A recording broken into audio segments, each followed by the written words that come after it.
we'll start the slideshow from the current slide, which has, this is one place that the old slideshow and the current text aren't matching too well, so I'll try to bring them together as best I can.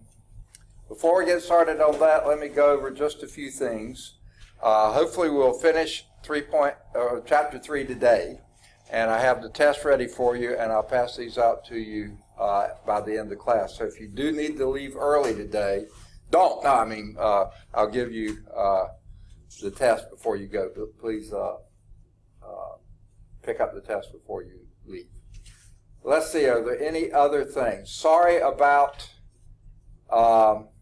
Monday.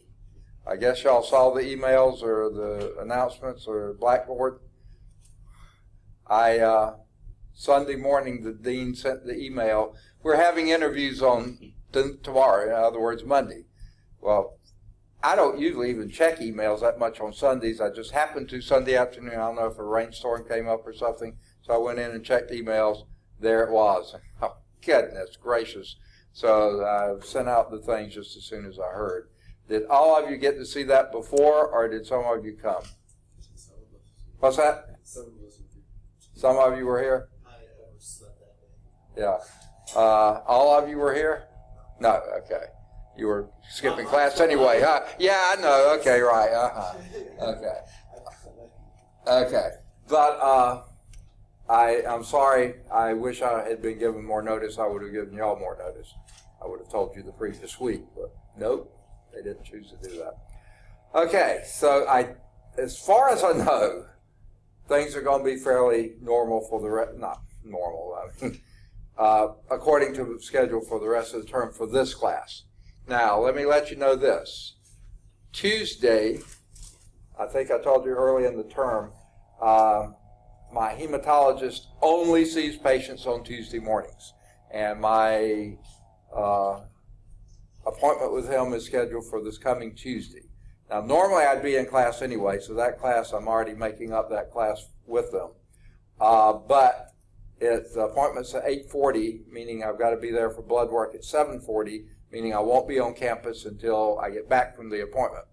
So, if the appointment's at 8:40, I don't think there's any way in the world I'll be out of there before 9.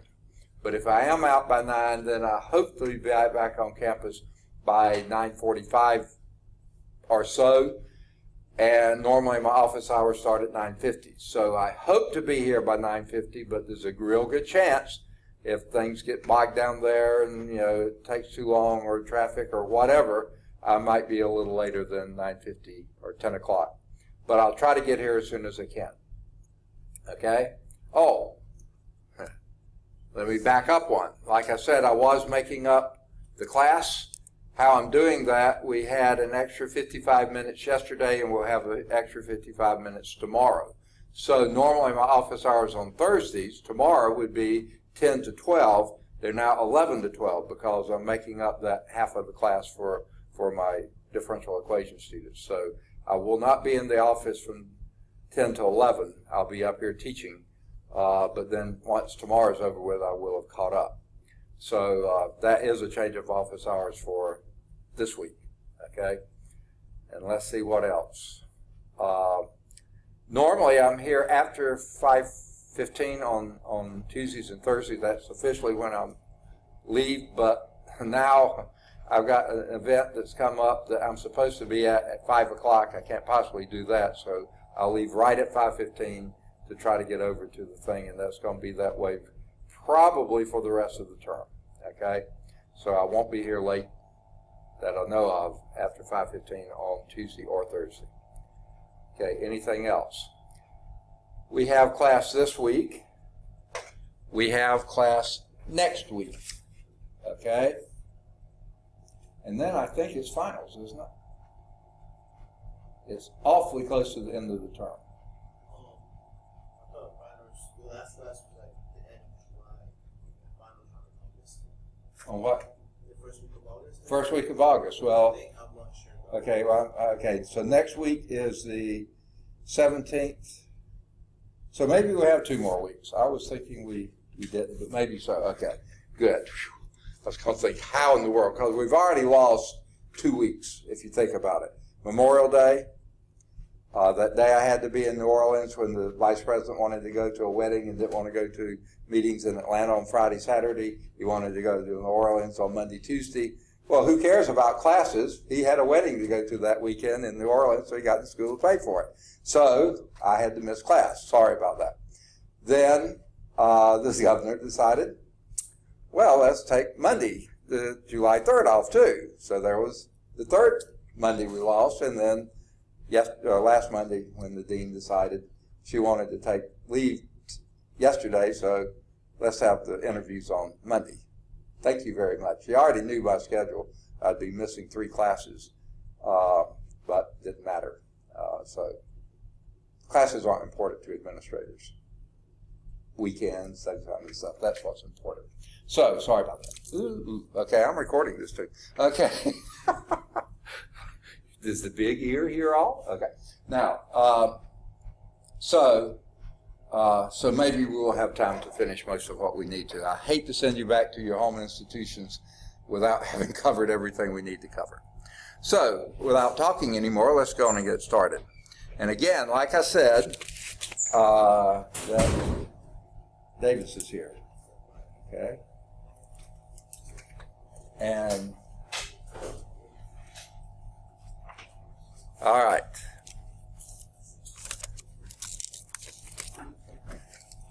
Okay. Now, as I was mentioning before you came in, a couple of minor changes, office hours. Usually on Tuesday, Thursday, I have office hours 10 to 12, and then 3:30 to 5:15. Tomorrow, it's only 11 to 12. I'm making up a class because I've got a doctor's appointment next Tuesday, so I'm making up that class this week, 55 minutes yesterday and 55 minutes tomorrow. So I won't be in the office 10 till 11 tomorrow, but I will be in the office 11 to 12, most of 11 to 12. And then the other thing is we're running out of term fairly quickly. And remember, let's see, this class has been really good about getting papers in. 3 people have turned in papers out of 12. Please, folks, don't forget your papers. The first test, most of you have turned in, but a few have not. So please get those in as well. And the second test I'll be giving you today, so don't leave home without it. Don't leave class without it. Okay, good deal. That should be about it, I hope. If I think of anything else, I'll get to you. All right. We're in 3.8, implicit differentiation. What does the word implicit mean to you? Now, this really doesn't have much to do with it, so don't let this bog you down.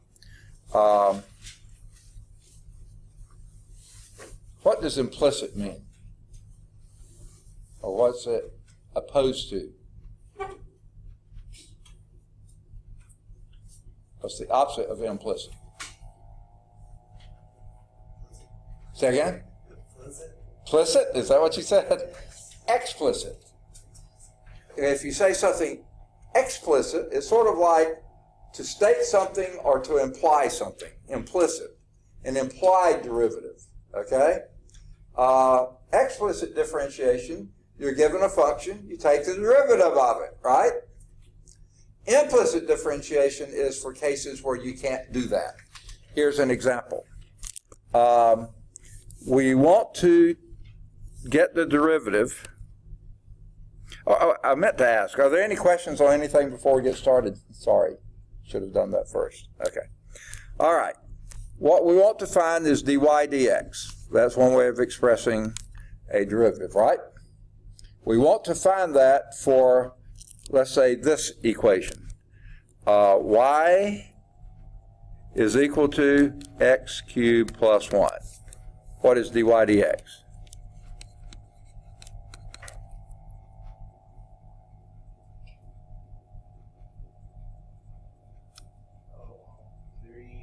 X squared. 3x squared. Perfect. Pretty easy. That was explicit differentiation. You're given y as a function of x, take the derivative. Okay? Now, let's suppose, oh, the eraser didn't work. Okay. Let's suppose that this is what you were given. Y to the fourth plus xy is equal to x cubed minus x plus 2. And what if I said, I want to know what dy dx is? Can you do that explicitly? No, because you have y raised to powers, and you have y multiplied by functions of x, so there's no way you can do that explicitly. So that's what we're going to, in a problem like that, we're going to do implicit differentiation. Okay? Now,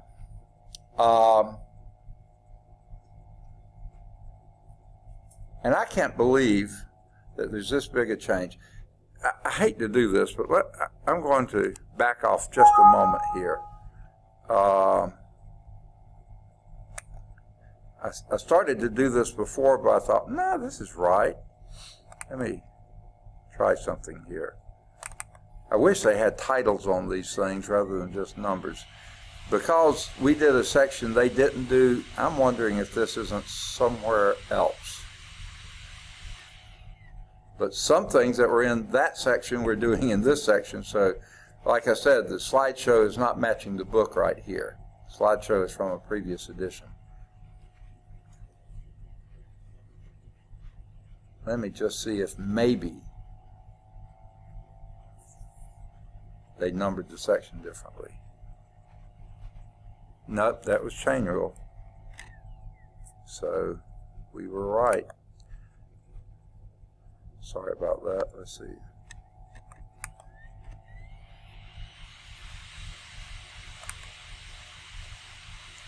Let me just check the next one and make sure it's not it. Because I can't believe they don't have this section in here.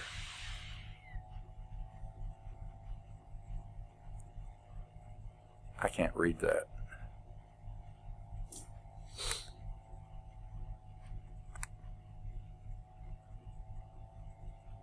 Nope, that's not it either. So I guess we're stuck here. All right. If you got your text, and now I'm going to start over and that won't be on here. Sorry, I just wasted time. But I looked through and thought these were the right one. If you've got your text, the figure in the left margin shows the graph of that function, okay? And the question is, how can you find the slope of a tangent line at a point on that graph as shown in figure 1? Although it may be difficult and sometimes impossible to solve for y explicitly as a function of x, in this case it would be, we can do this. So they're going to back off and give us another example.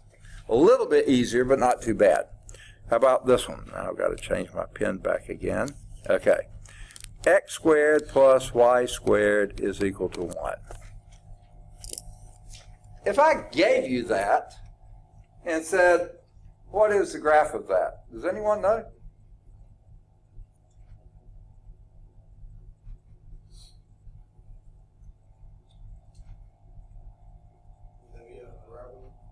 Not a parabola. It has x squared and y squared. A parabola would be y is equal to x squared, blah, blah, blah. Huh?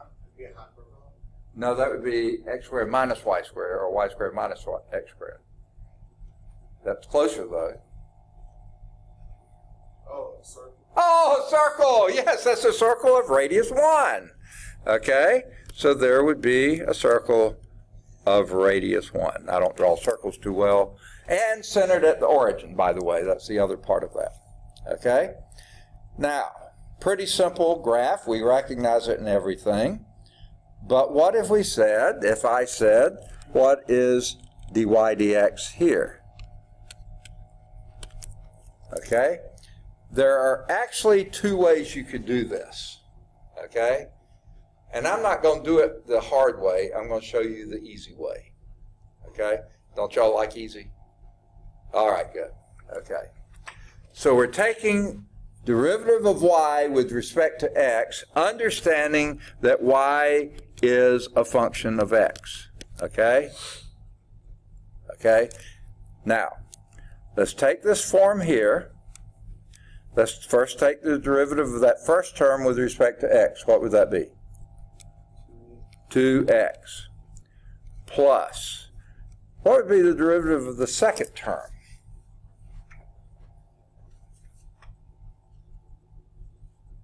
Would be 2y. 2y is the first part of it. Very good. 2y. But what else? Does anyone remember? I know it was a long time ago. Add another y. Add another y? Multiply. Okay, you're really close. Remember I said y is a function of x. This is a squaring function on y. We did that derivative. But then we still got to, what did we do in the last section? I know it was a week ago, so it was a long time. But y'all been doing your homework problems every night, so I know you remember them. Keep a straight face, okay? What was the last section talking about? You plug in x for y. Second? You plug in the x for y. Okay. What does that look like? If I had a whole bunch of these. Chain rule, very good. Remember how the chain rule does?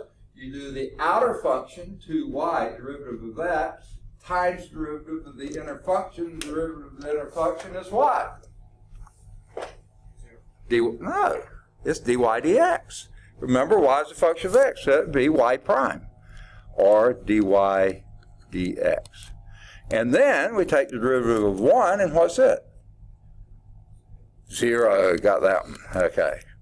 So now we can solve for dy dx, okay? First thing we do is subtract 2x from both sides, and that gives us 2y dy dx is equal to minus 2x, right? And then what would you do next? Solving for dy dx, that's what you're looking for. It would be x, negative x. Okay, what did you do? Get the derivative of I'm sorry, no. Not taking the derivative. You've already done that. You're solving for this. That is your derivative.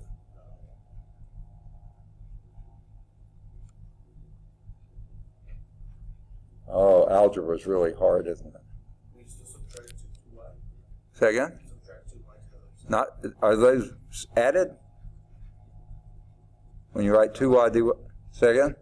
Divide by 2y. Very good. Okay? This goes out completely, and the 2's go out, and you have dy dx is equal to minus x over y. There you have it. Okay? Can you solve that explicitly for y? Yes, you can, kinda, because you can go back and solve that original function for y, but it's a little bit messy. I think they probably leave it just like that, don't they? Yeah, that's how they leave it. Dy dx is minus x over y. Okay? Now, using that dy dx is minus x over y, let's find the slope of the tangent line at the point 3/5, 4/5, as they show in your text. That's 3/5 on x, 4/5 on y, so somewhere right about there, 3/5, 4/5. You know, I'm a little bit of a cynic, aren't you? No, y'all are very trusting people. Do we know that point is on that curve, on that graph? How could you check it? Plug it in. Okay, for x, if we put 3/5 in for x, that would be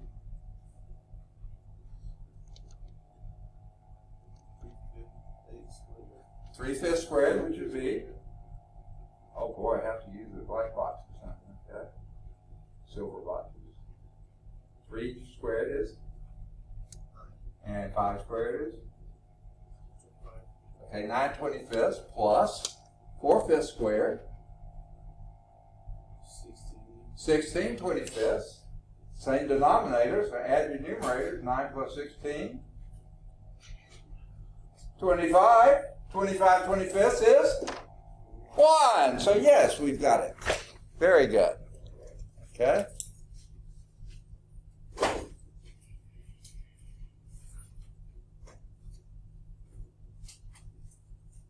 Ivory, right? Yeah. Got to find where you are here. Right there. Okay. We're doing example 1, bottom of page 167, chapter 3, which is differentiation. 3.8 is implicit differentiation. We've done the implicit differentiation of that equation, so you have to go back and listen to it. Now we're asked to find the slope of the tangent line at that point. Well, that's 3/5, 4/5. Sure enough, we just verified that's on the circle. That's a good thing to have a tangent there.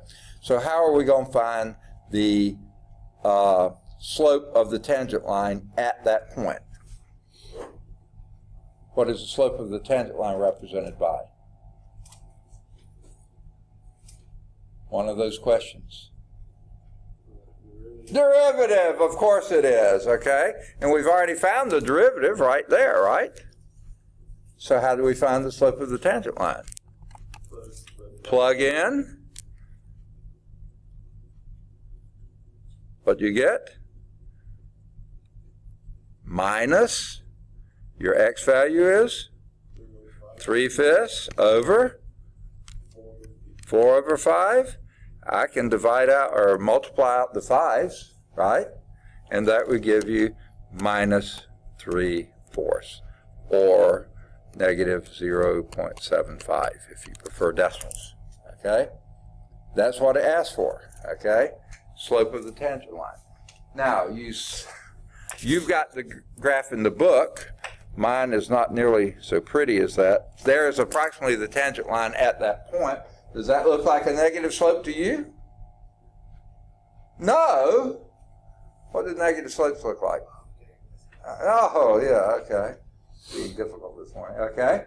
And does it seem like it's a little greater than 1, negative 1? Or a little bit less than negative 1, actually? Yeah, just a tap. Yeah, that looks pretty reasonable. So we found the slope of the tangent line. Okay? Now, they did say, okay, in this particular example, we could have done that explicitly, okay? But it would have been a little bit of a pain in the neck, okay? But let's do it. We could, this time, have solved that equation for y. How? Subtract x squared from both sides, right? That's what you were saying, right?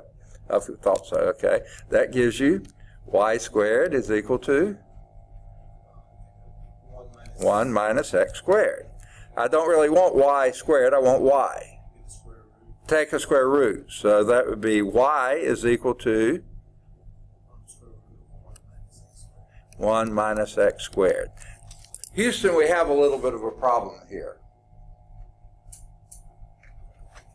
This is just the principal square root, the top half of the circle. Really, anytime you take the square root of both sides of an equation, you need to do a plus or minus. That gives you the entire circle. So of course, is that circle a function?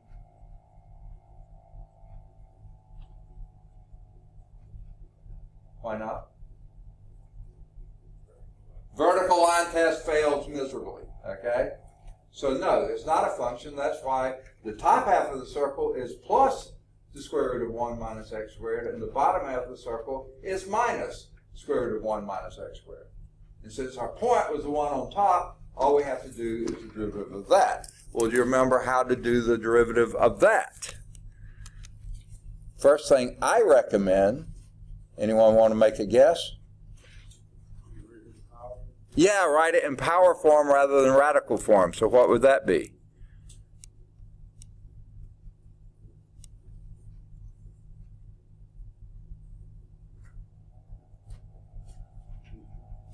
One minus x squared to the 1/2 power. Very good. Now take the derivative, dy dx. And what would that be? I know it was a long time ago, like last week. 1/2. 1 minus x squared to the negative 1/2. A little louder. Add what? Okay, is that what we learned to do in the chain rule? Add the derivative? Multiply. Okay, and that would be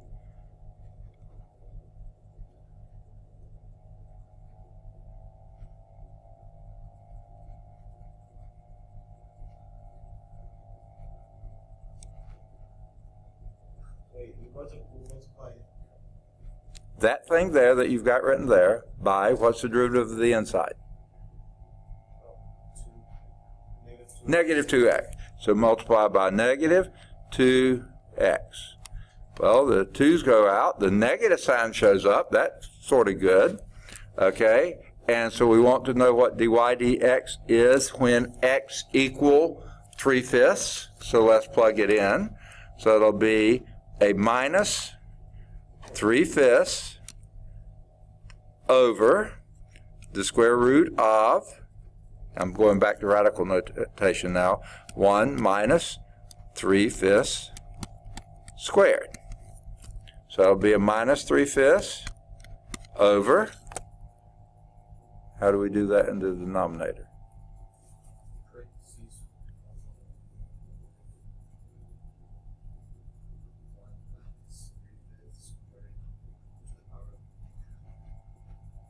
Okay, give me an answer. What's 3/5 squared? 9/25, and 1 minus 9/25 is, or how many 25ths is 1? 25/25 minus 9/25 is how many? 16. And why negative? No, 25 minus 9 is 16/25. What's the square root of 16? And what's the square root of 5? 4/5. And sure enough, that's exactly what we had before, negative 3/4. Which you like better, implicit differentiation or solving it explicitly and then taking a derivative of that mess? I like implicit better too. But one's a hard worker, he likes it the other way, I can tell. Okay? What's that? The bottom makes a little bit more sense. Oh, it does? Yes. Okay, use it. Okay. All right. Now, all righty. Here is Lauren. Find you here. Please let your line. All right, good deal. We're getting up a good crowd, finally. Okay.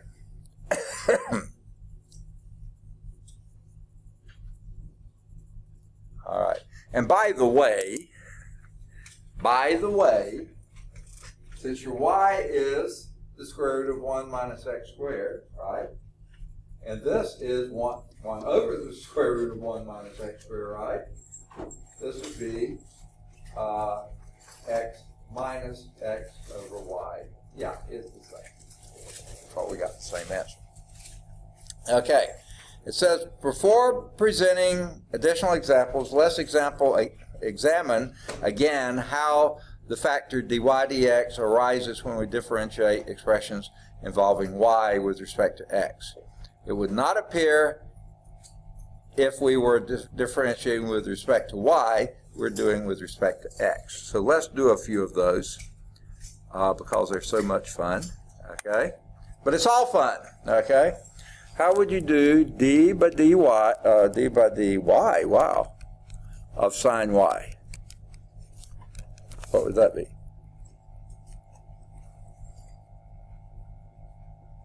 Help me.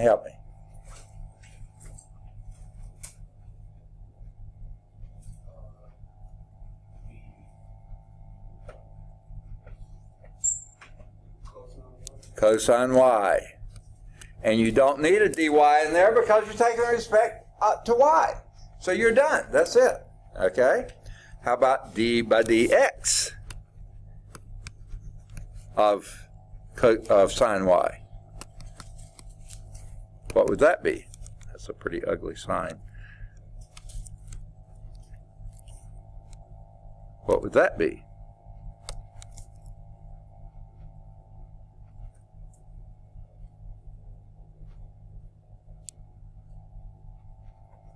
Help me, huh? I can't hear. I was going to say, it would be negative sine y. Y negative sine y. It would be cosine y. It would be cosine y dy over dx. dy dx. Okay, because this one you have to use the chain rule. This one you didn't because you're taking respect to y. This one you're taking respect to x, you take the derivative of the innermost function, the derivative of the outermost function, and then times the derivative of the innermost function. So the derivative of sine is cosine of y, and then you take the derivative of y, which is dy dx. Again, it's the chain rule. And we love the chain rule, don't we? Say yes. All right, good. All right. Let me see if I can clean that up a little bit. Oh, well, my thing moves on me. Okay? How about this? D by dy of y to the fourth. What would that be?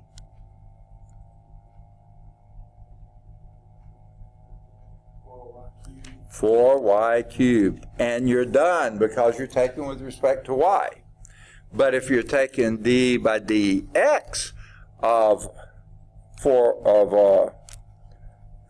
y to the fourth, what would that be? 4y cubed dy dx. You got it. Very good. Okay, excellent. Okay. So, what if we did a product rule? D by dx of xy. What would that be?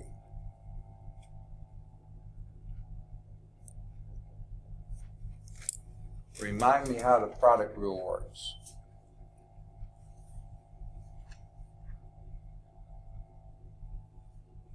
Oh, that was much longer ago. That had to have been weeks ago. We don't need to remember that anymore, do we? is it getting the derivative of the first times the second? Okay, derivative of the first times the second. So what's the derivative of x with respect to x? 1, okay. And then times the second, which is y. Okay, I got that part. Are we done? Plus, this is a plus, you're right, okay. X, what'd you say? dy dx, you got it. Okay, there we have done it. Okay, that is the derivative of a product. Y plus x dy dx. Very good. How about a quotient rule? We love quotient rules, don't we? D by dt of t squared over y. How in the world would we do that one? How does the quotient rule go?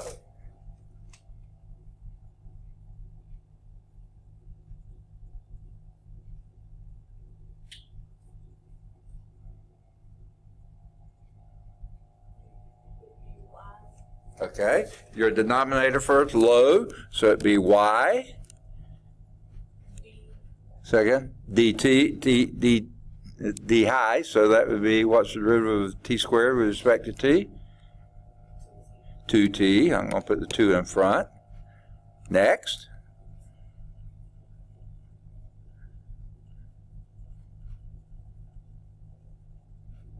Minus t squared, high,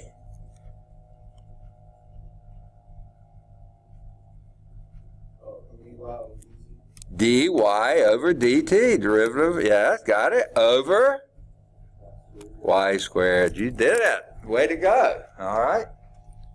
Everybody see how that works? Okay.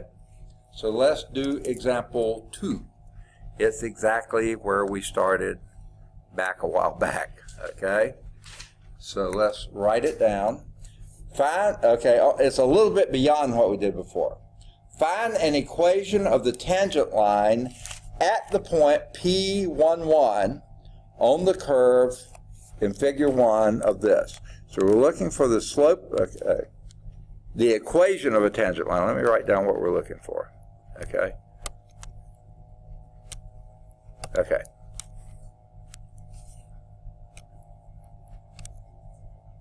Okay. Trying to get my pen back. We're looking for the equation of the tangent line. Okay? At the point 1, 1. Okay? I have a little bit of issue with that, but we'll get to it in a minute, of this equation. Y to the 4th, I've lost it, there it is, plus xy is equal to x cubed minus x plus 2. Okay? The problem I have is I don't know that that point is on this curve. Do I? I'm taking their word for it. I'm trusting them. And they sold me a book, so I mean, how can I trust them? Okay? So let's see if it is.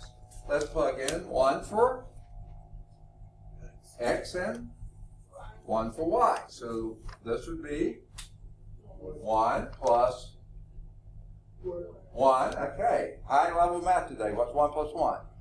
2. All right. Y'all are good. Okay. On top of it. Okay. 2 on this side. What do we have here? 1 minus 1 plus 2 is?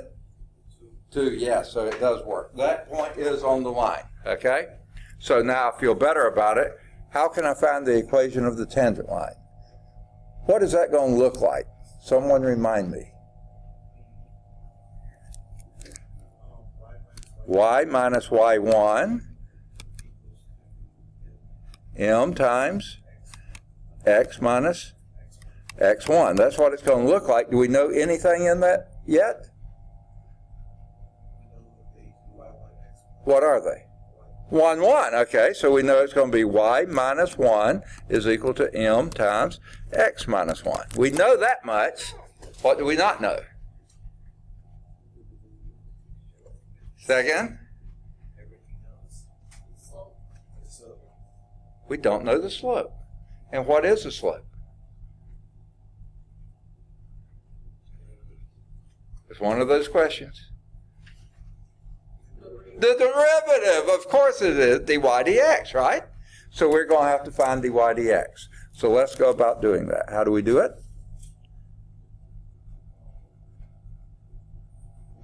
4y cubed. Chain rule.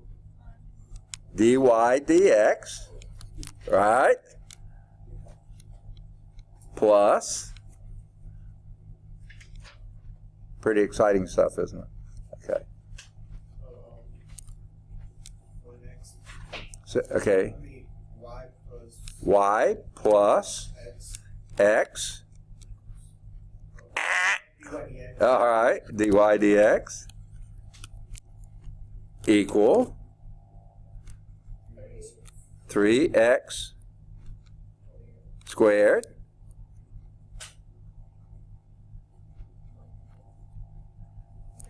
dx, which is 1. Okay, we don't have to do a dx. Minus what? Minus 1. What's the derivative of 2? 0. All right. Okay.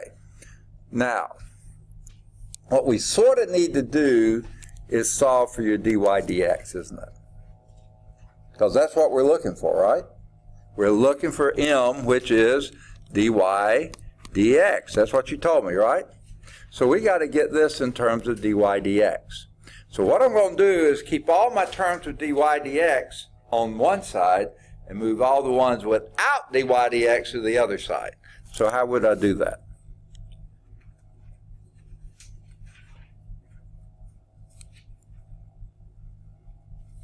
What would be your next step?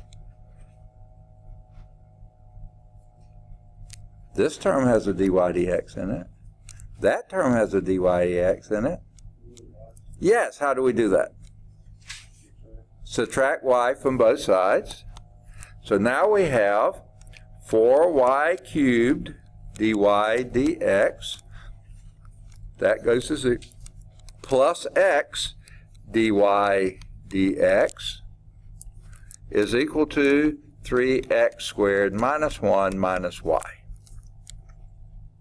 We still need to isolate the dy dx. So what can we do now? Factor it out. Very good. Dy dx, and what do you have left? It's pretty ugly, isn't it? Okay, what is it? After you factor out dy dx from each of those two terms, what you have left? 4y cubed plus x is equal to 3x squared minus 1 minus y. And now what can we do? We want to isolate the dy dx. Divide by 4y cubed plus x. Okay, these go, and there you have your dy dx. Where do we want to know what the dy dx is?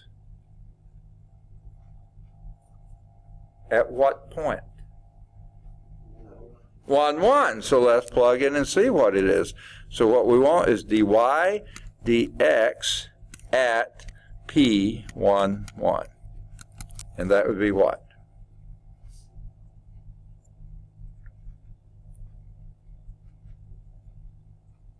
Help me, help me.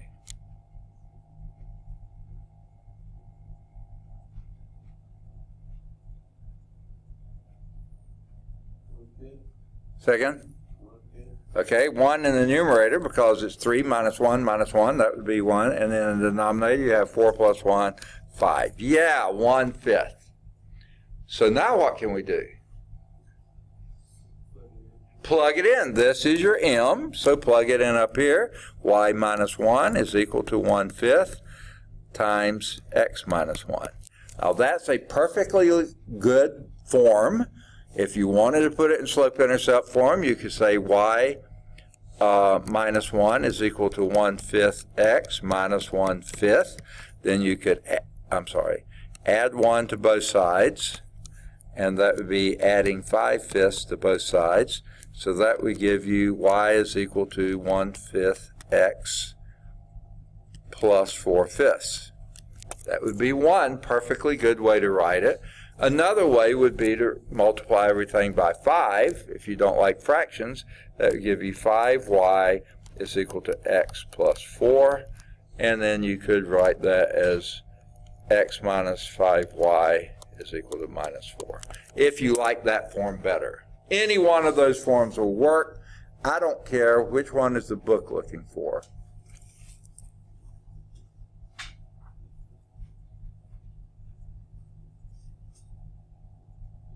They liked this form here.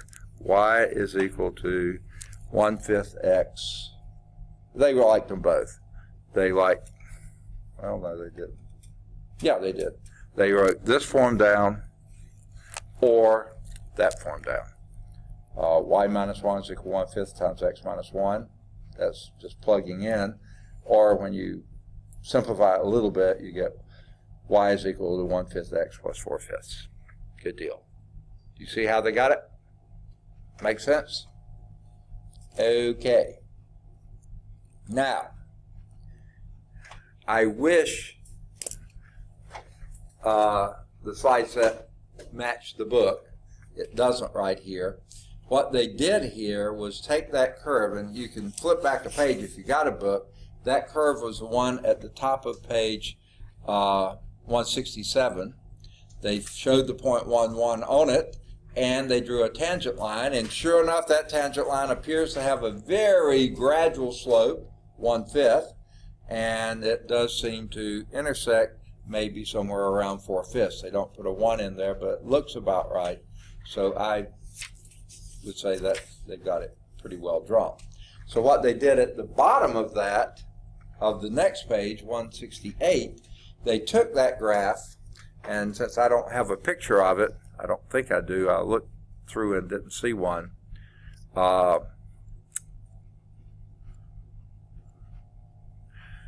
It looked something like this.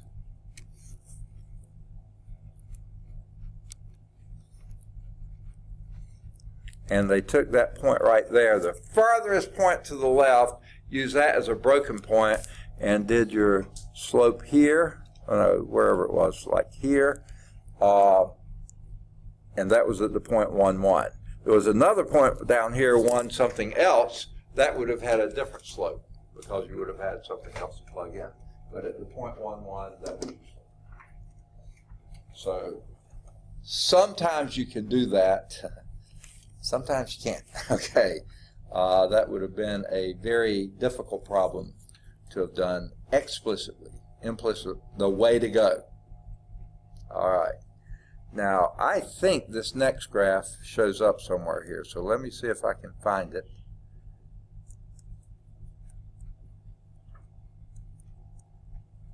I'm totally wrong. I thought I did see it somewhere in here. But I don't. Okay? So let's just erase all this and do example 3. I hope you got your books. If you don't have a book, look on with someone who does. Okay? Because these figures aren't here. Example 3. Find the slope of the tangent line at the point P11. This time we're looking for slope at P11. Of course, slope of the tangent line. Okay? For the graph of e to the x minus y is equal to 2x squared minus y squared. Anyone want to try to do that explicitly? Let's not and say we did, okay? That would be a bear and a half to try to do explicitly, okay? But being the cynic that I am, I'm not even sure the point 1, 1's on that thing. Are you? Let's see if it is. If we plug in a 1 for x and a 1 for y, what does that give us? 0. What's e to the 0? 1. We plug in 1 for x here. 2 minus 1 is 1. Yes, okay, so yeah, that one is on that curve. So we're right. And how are we going to find the slope at that point? Say again? Yes, find dy dx, right? And how do we do that?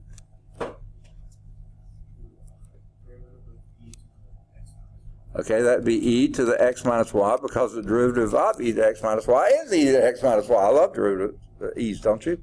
Okay, but then what do we have to do? A little louder. Not yet. Oh, no. Say again? Dx over dy. Why do you want to flip them over like that, huh? Well, I would if I'd have done dy dx. There is a difference, you know, okay? We're taking derivative with respect to x. And what would be the derivative with respect to x of the argument? Second? Yes, that would be times 1 minus, not y. Dy, yeah, y prime. I like y prime, but, you know, the book doesn't seem to do it too much, okay? They write dy dx. If you'd rather I write it that way, I'll definitely do it, but let me make sure they do it that way.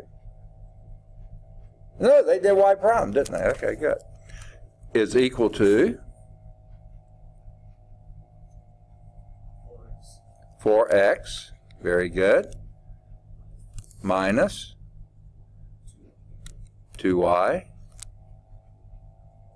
y prime. You always have to take the implicit, chain rule differentiation with respect to dy dx. Okay, now, the sad news is we've got to multiply this through, distribute here. So that would be e to the x minus y, that's that time 1, minus y prime e to the x minus y is equal to 4x minus 2y y prime. Now what do we have to do, folks?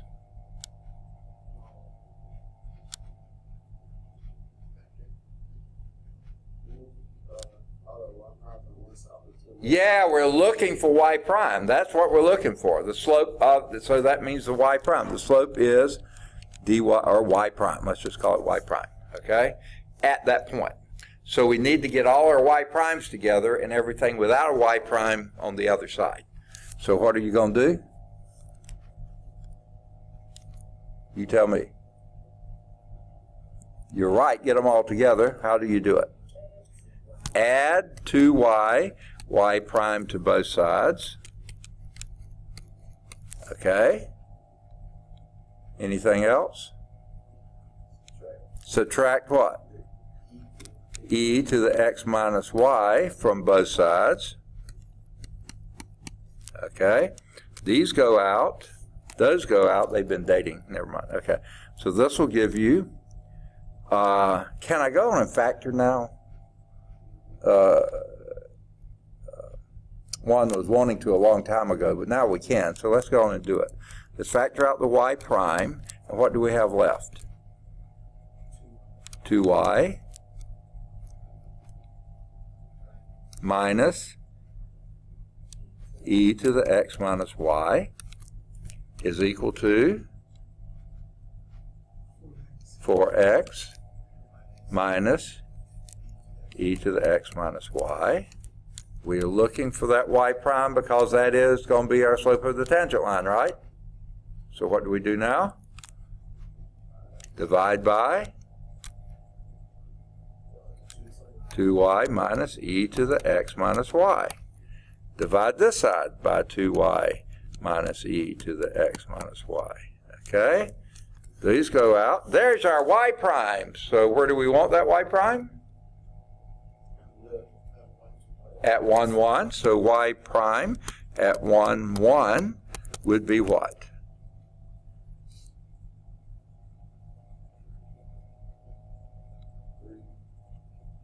Say again?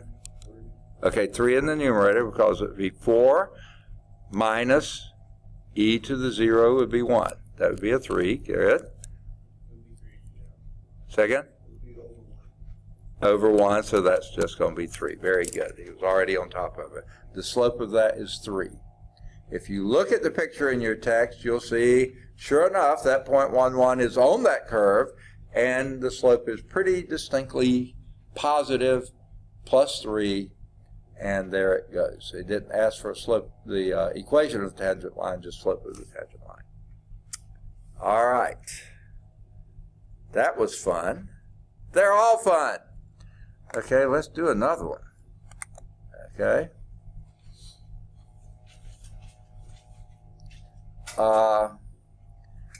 Here they're saying, let's calculate dy dt at point P. They haven't told us what it is yet. Oh, there it is. That point P is 0 pi 0, 5 pi over 2. Okay. Something seems a little fishy there.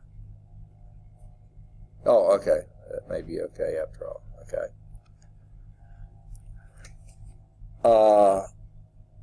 On the curve, what a curve is this? Y times the cosine of y plus t squared equal t cubed. Okay?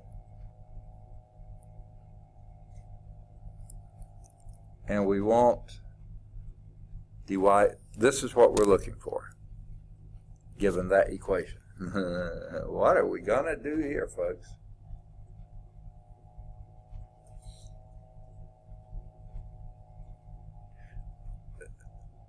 One reason I paused a little bit, I wanted to make sure they got it right. What does the 0 represent here? Say again? I don't see an X. So what does it represent? T. Okay. So 0 is your T, and the 5 pi is your Y. Okay. Just want to make sure you all caught that. Okay, so what are we going to do?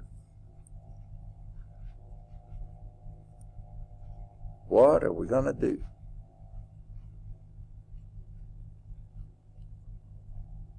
You tell me how to get started on this one. I'm kind of baffled. How would you begin?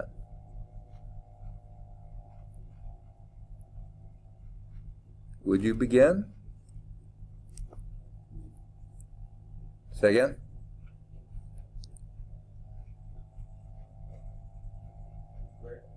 Say again? I'm just hard of hearing, so. Oh, how would you get started?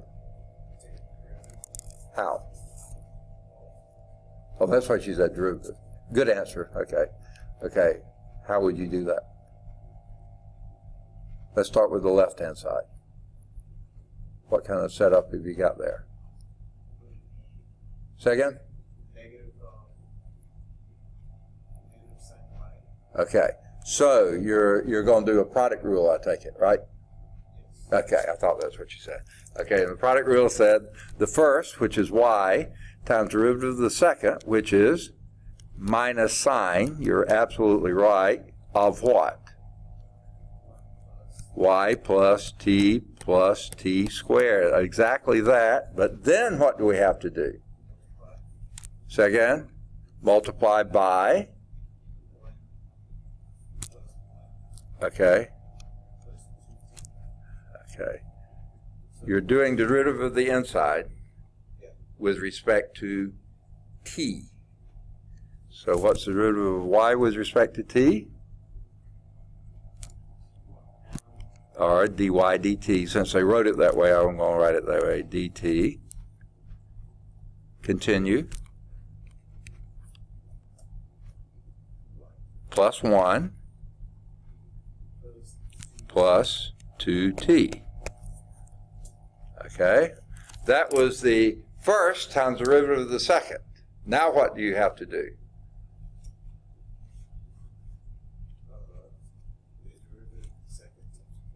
Yeah, plus the second. So I'm going to do plus the second, which is cosine y plus t squared times. Say again?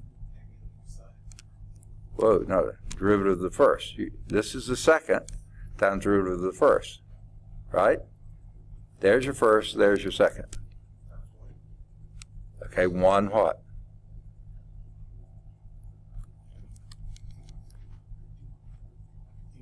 Dy dt, because that's a chain rule one, right? Okay. Okay, we got the left-hand side. That's all the left-hand side. What's the right-hand side? 3t squared. Okay?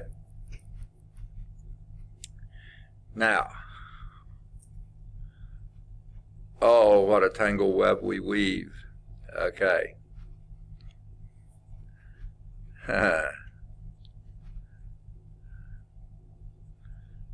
What a problem. Now they're saying a shortcut here. Let's take a look and see if we can see the shortcut. And by the way, they use y prime. I wish I had, and they've got the same thing we did.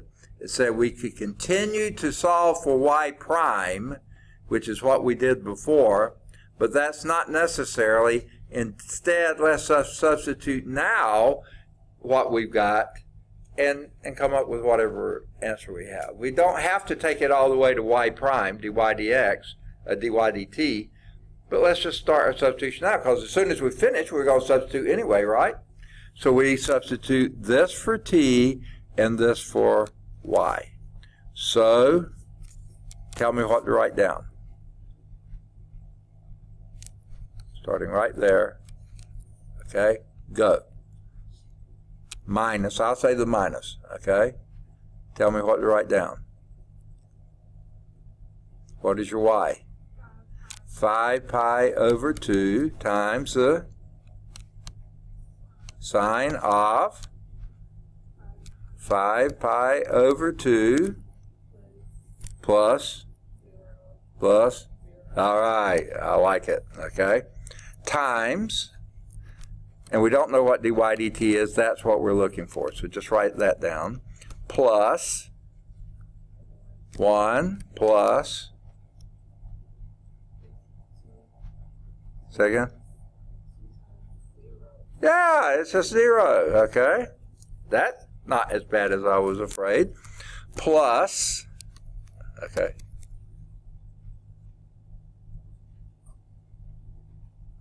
Cosine of 5 pi over 2. Second. Okay, that's all we wrote, because the t and t squared are 0. dy dt is equal to 0. Oh, that makes it much nicer now to solve for dy dt. Well, we can do another step first. Minus 5 pi over 2. What in the world is the sine of 5 pi over 2? Does anyone know? Oh, come on. Think of your sine curve, right? Sine starts where? Sine of 0 is?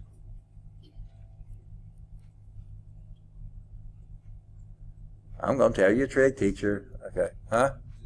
0. Okay. And at pi halves, it moves up to?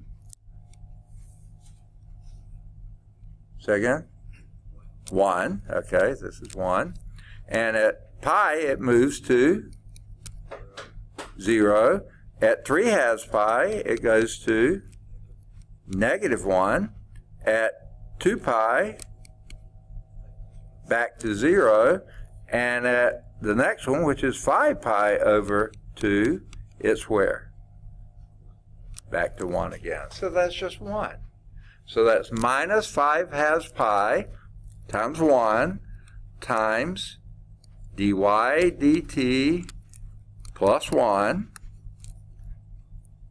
plus, what is cosine of 5 halves pi?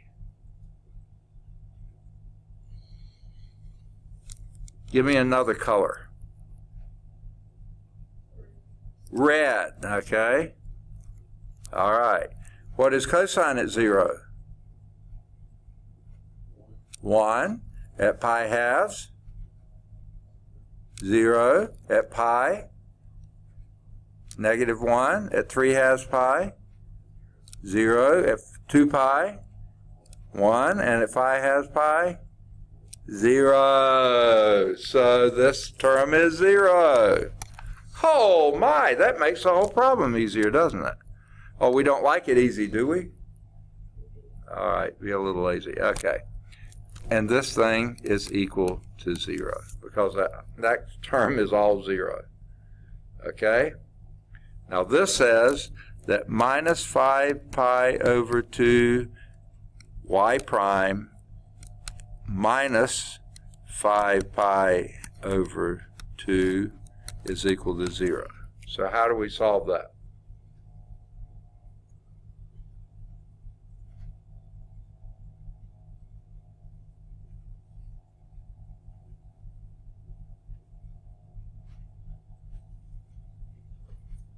Say again? Actually, it would have been much easier to do this.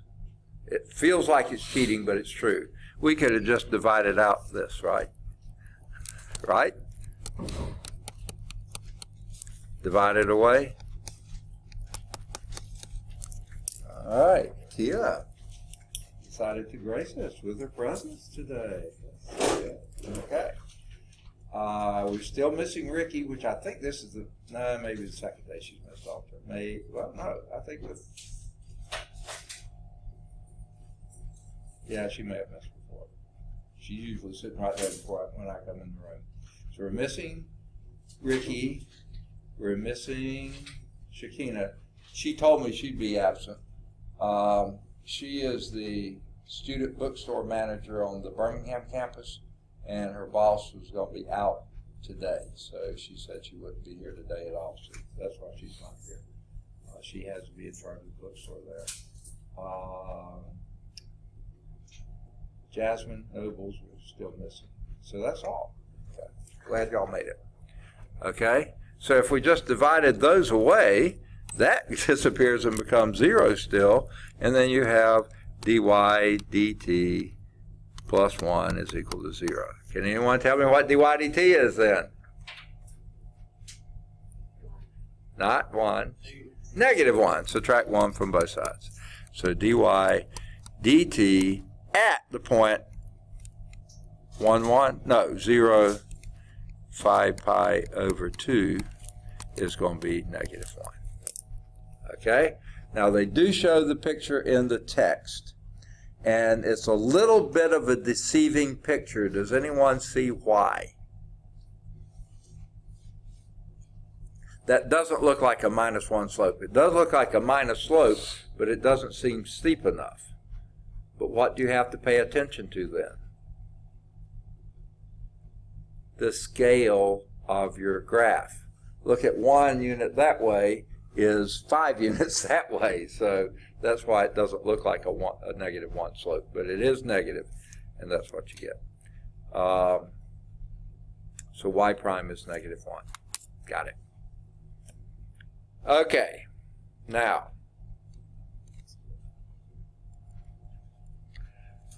notice we've been writing on this slide, and we haven't paid a bit of attention to it, okay? Because the new edition of the book doesn't do anything with this, okay?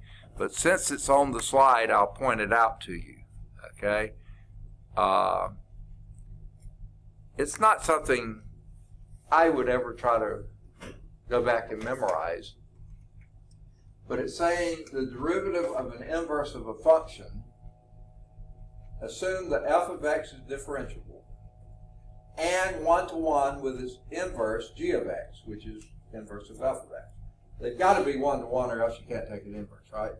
So those are inverses of each other. If b belongs in the domain of g of x, and f prime of g of b is not 0, then g prime of b does exist, and it is 1 over f prime of g of b. I'm not going to memorize that, and I think that's why the book took it out. But it is true if it is something you want to write down and hang on to later. So if you have a function f, and it's differentiable, and it also has an inverse, g, and b is in that domain of that inverse, then g prime at that value is going to be 1 over f prime evaluated as g of b. It basically comes pretty much from the chain rule, but I don't think it's worth memorizing, okay? And they didn't either, so they skipped it. All right, and here again are some examples of this that are, again, I don't think worth memorizing.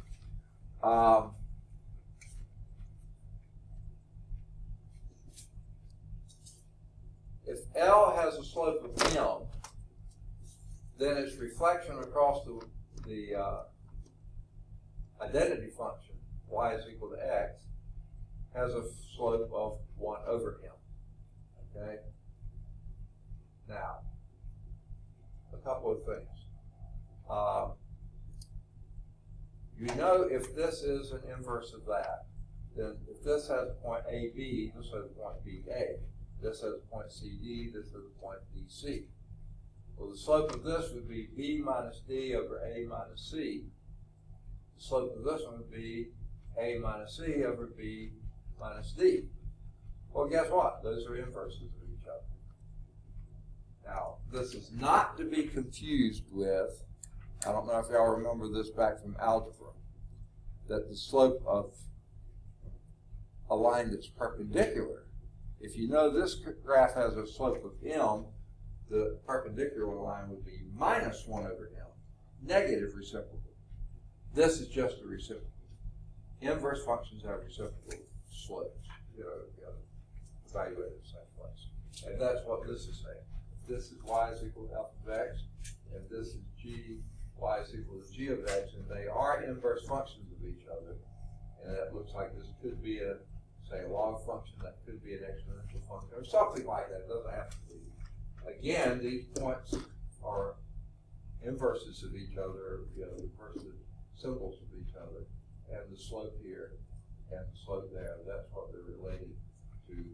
That's pretty decent. But I'm not about to go back and memorize that. I'll figure it out, rather than try to go through all that. Okay, so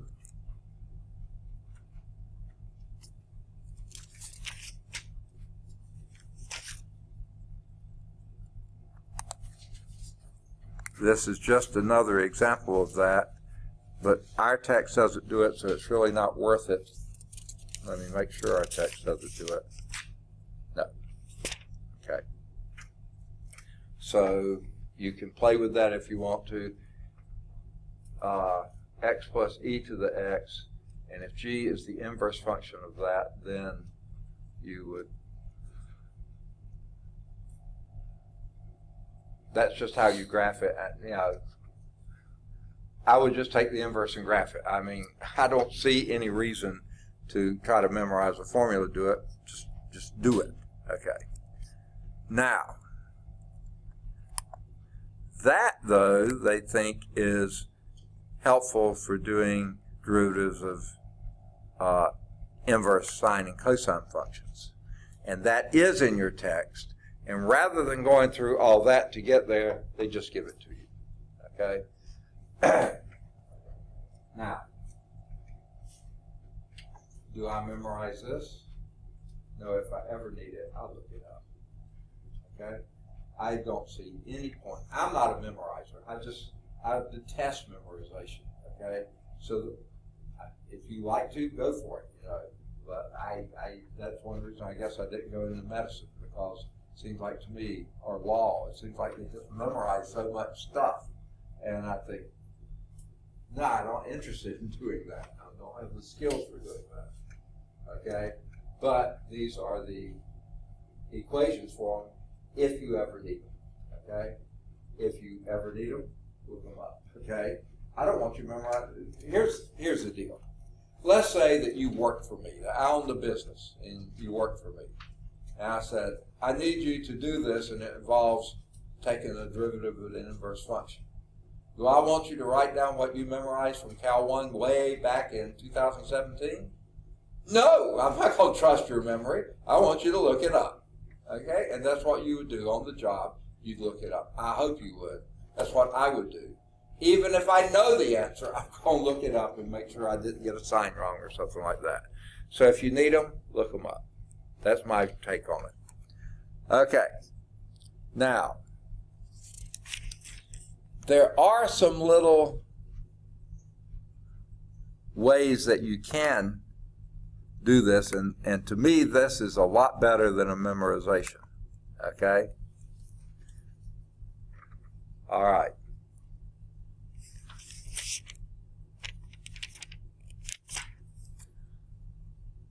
If,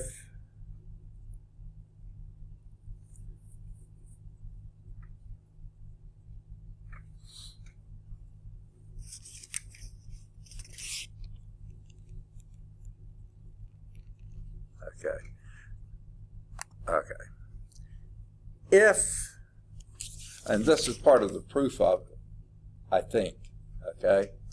If we started with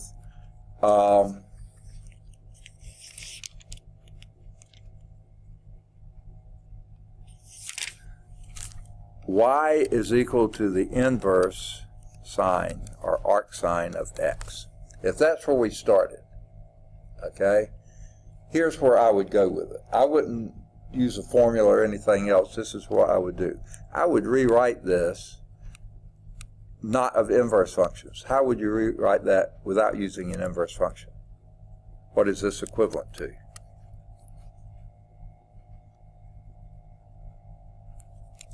Wouldn't you say that's equivalent to x is equal to sine y? Because what are we saying with the inverse function? Okay? Well, let's do with trigs to begin with. When you take the trig function of something, that something is usually an angle, right? That's what you take trig functions of, angles. And that gives you a number. If you're doing an inverse trig, that means you're taking the inverse trig of a number, giving you an angle. So rewrite this as sine of the angle is equal to the number. And that's exactly what we did.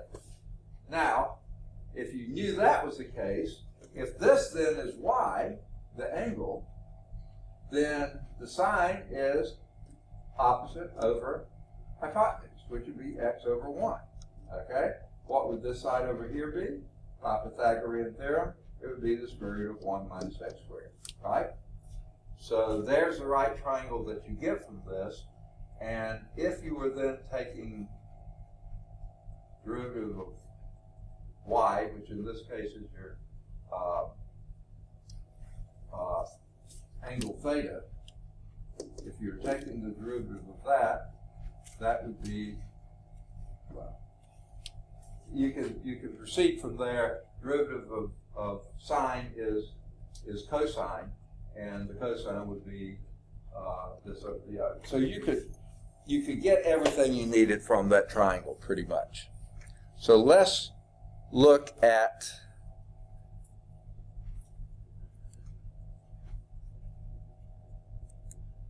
this. This is example 5. Derivatives of inverse sine of x and inverse cosine of x are equal up to a minus sign from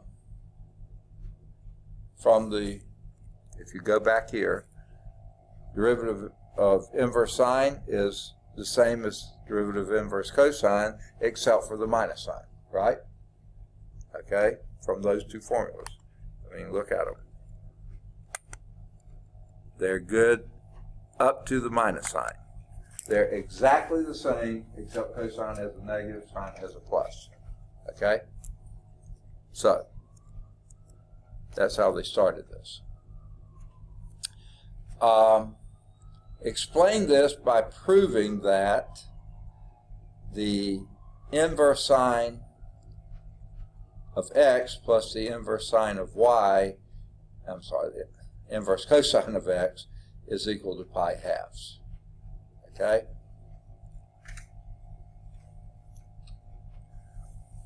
So, here's where we're starting. Inverse sine of x. Okay, just like we did before, that's going to be some angle theta here, whose sine is x over 1. Okay, so this is going to be some angle theta. Sorry, say theta and write phi. Okay, wait. Okay, theta. Okay. And this implies that the sine of theta is equal to x. And you can write that x over 1 if you wanted to. Okay? Now, if you do the inverse cosine of that same angle, okay, let's give it another name. They chose the name psi, the Greek letter psi, and that implies that cosine of psi is equal to x. Okay? Now,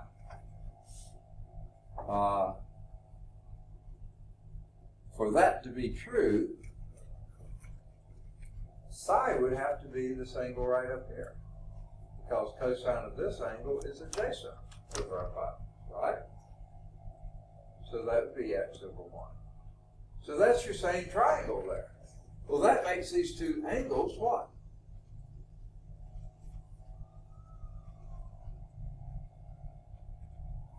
If they're the two other angles in a right triangle, what do we call those? Oh, your hair's nice today. Okay, you are complementary angles. Okay, so they're complementary angles. That means they add to pi halves because the three angles of a right triangle, of any triangle, add to pi, 180 or pi. And if this is pi halves, then the other two have to add to pi halves. So that's basically what they're doing with that. Nothing too extraordinary. Not sure that why they have it in here, but it's certainly true. Okay?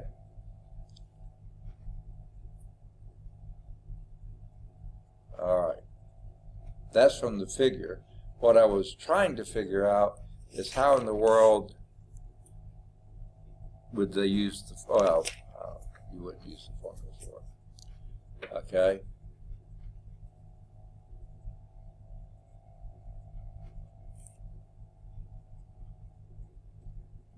Okay. And since you know, then here's what they're saying then, that the inverse sine of x plus the inverse cosine of x is equal to pi halves because of this. Then you could say the inverse sine of x is equal to pi halves minus the inverse cosine of x. Okay? And if you took a derivative of both sides, you would have d by dx of the inverse sine of x is equal to derivative of this is 0 minus the derivative with respect to x of inverse cosine of x. And that's saying the same thing we just said. They're the same values except the cosine's negative. It's the negative of the cosine. Okay. Now, let's see if we can do example 6.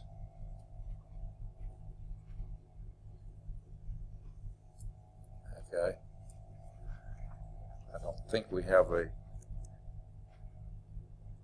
figure for it, so let's do it here. Wait. Hit the wrong button. Okay. Goodness gracious, I keep hitting the wrong key. There's the one I want. Okay. It says calculate f prime of 1/2. This is what we're looking at, f prime of 1/2. Where f of x is equal to the inverse sine of x squared. I like to do inverse sine like that. They did arc sine. It means the same thing of x squared. Okay?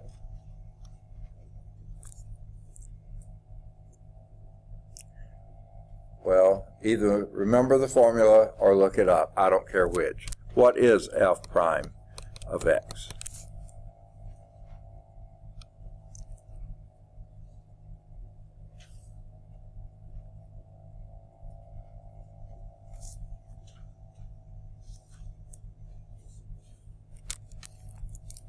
There it is.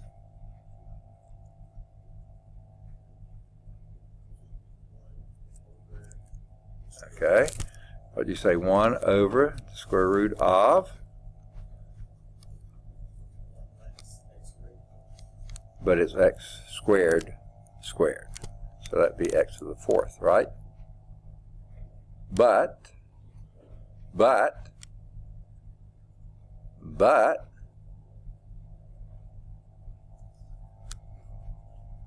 chain rule.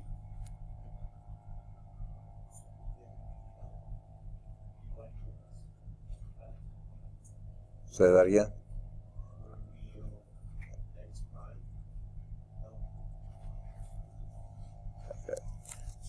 Okay. You did the outer function, inverse sine, I've flipped back and showed it to you. Now you got to do the derivative of the inner function. What's your inner function? X squared. What's the derivative of x squared? 2x. Okay. 2x. There it is. Okay? And you want that at x equal 1/2. So you want f prime of 1/2. So that would be 1 over square root of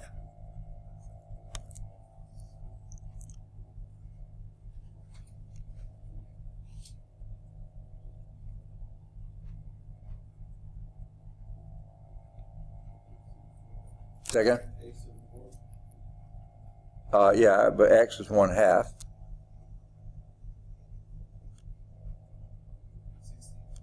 1/16. Okay? Which would be 1 over the square root of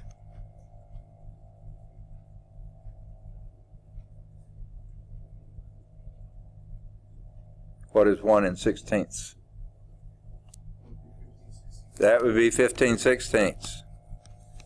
And can you take the square root of 15/16? Be the square root of 15 over 4. So that would be 4 over root 15.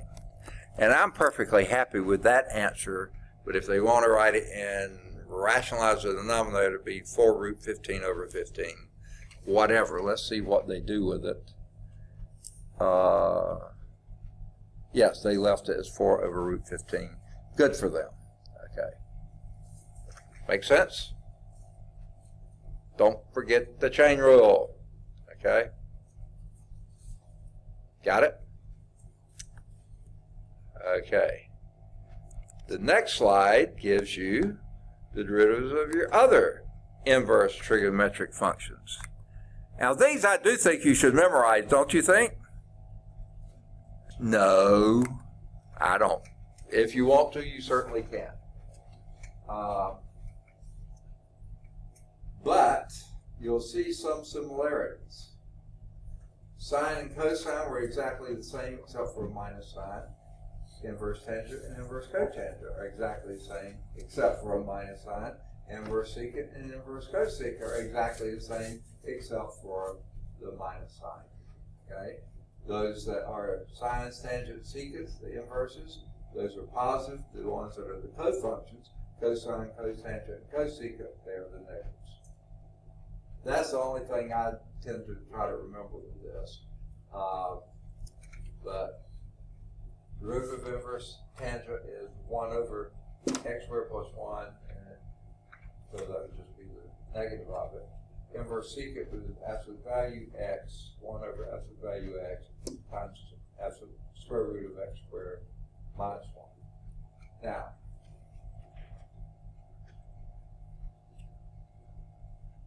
it probably does come from the same place, but when I'm see these or remembering these, here's what I think of. Oops, that was it. Okay. Remember your Pythagorean identities. Sine squared plus cosine squared equal 1, right? So sine squared is 1 minus cosine squared, right? And the square root of sine squared would be sine, would be the square root of 1 minus cosine squared. Well, that looks a lot like this. It's not the same, but it's a lot like it. Square root of 1 minus the square, the other thing squared. That's why I remember that. Whereas for tangent, its Pythagorean identity is tangent squared plus 1 is equal to secant squared. And there you have x squared plus 1. That reminds me of tan squared plus 1, right? It's not the same, but they probably come from the same thing. Whereas secant squared is tangent squared minus 1. And here you have a square root of x squared minus 1. Sure, this one doesn't have a square root, the other two do. Yeah, it's not an exact thing, and I have to remember secants and cosecants, you got that silly absolute value in front. But that's why I don't memorize them. I'll look them up when I need them. Okay? But I do try to remember the general form. Okay? Now, whoa, they give us an example with that. In fact, two more examples. Example 7 is calculate this. D by dx of inverse cosecant of e to the x plus 1. No, yeah, that's right. Okay. Evaluated at x equals 0.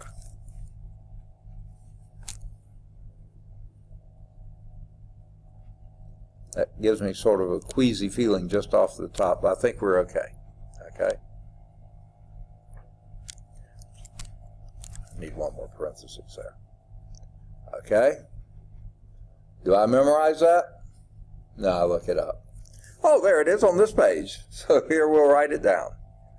D by dx of cosecant, inverse cosecant is going to be what?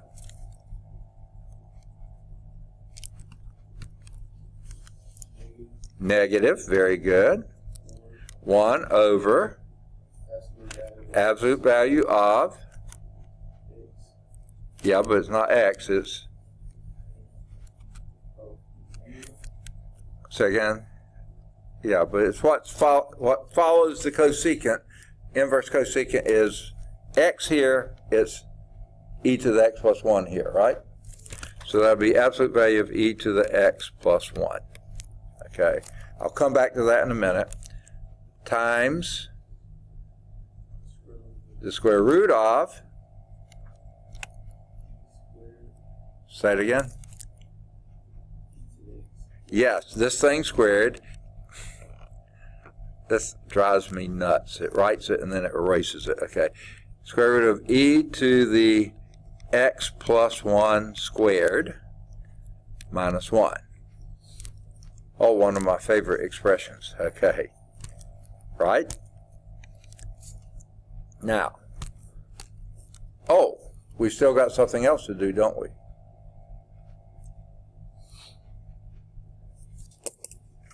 What do we have to do, folks? Chain rule. Okay.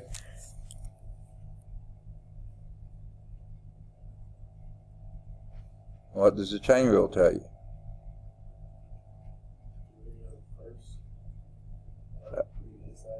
Okay, and what's the derivative of the inside?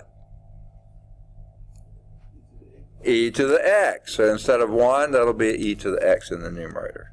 Okay? Okay. That's all the difference. You just take the derivative of the inside. Now, that'll be a minus e to the x over. Now, time out a moment here. At x equals 0, what's e to the x? 1. So 1 plus 1 is 2. You don't need the absolute values anymore. So I probably ought to go on and do this. What is e to the 0?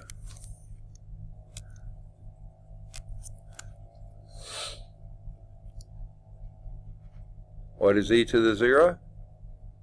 Now I'm evaluating it when x equals 0.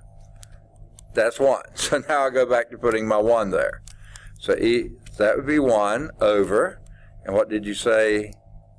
1 plus 1 is 2 times the square root of, and e to the 0 is 1 plus 1 is 2. 2 squared is 4. Minus 1 is 3. Square root of 3. Right? That, I think, is the answer. Let's see what they got.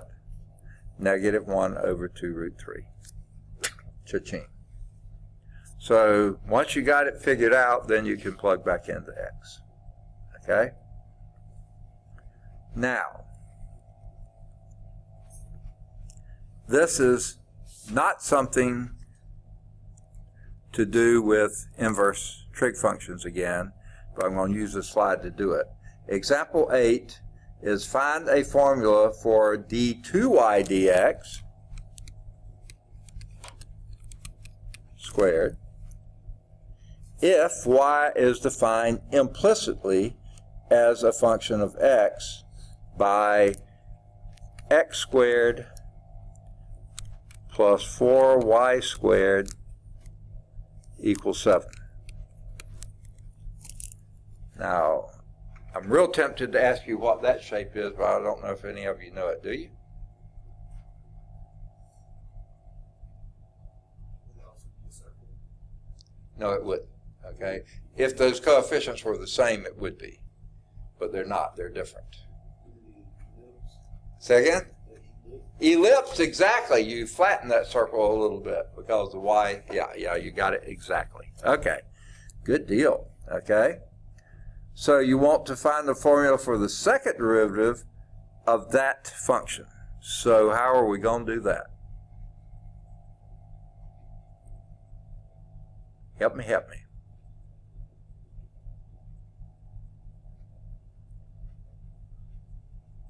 What's one of those questions? Take a derivative with respect to x. That's what we're looking for first. So we're first going to find dy dx. So let's find that. What would it be?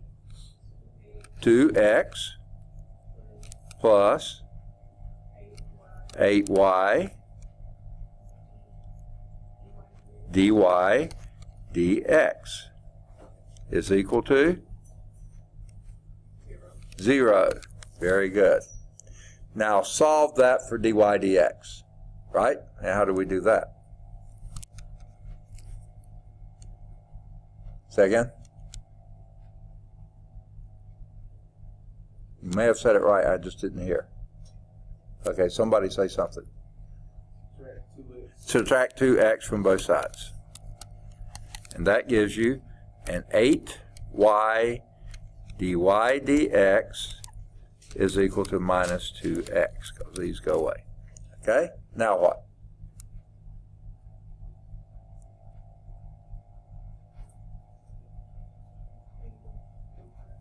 Divide by?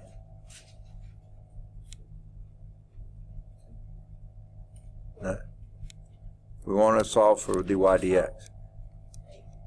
8y. Okay? And if you do that, those go away, and you get dy dx is equal to minus x over 4y. Buy that? But we don't want dy dx. What do we want?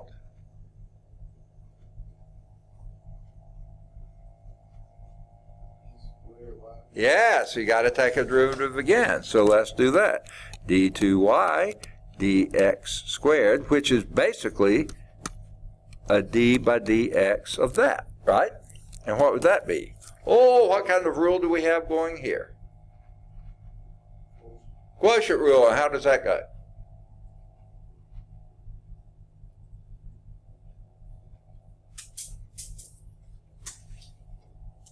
Any ideas?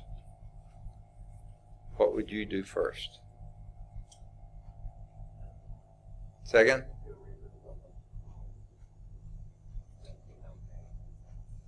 I couldn't hear you. You may be right. I can't hear. Okay, start with the number. Now, here's what I would suggest.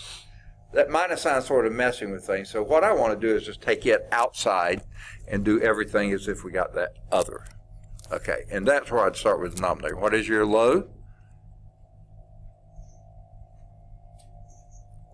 4y.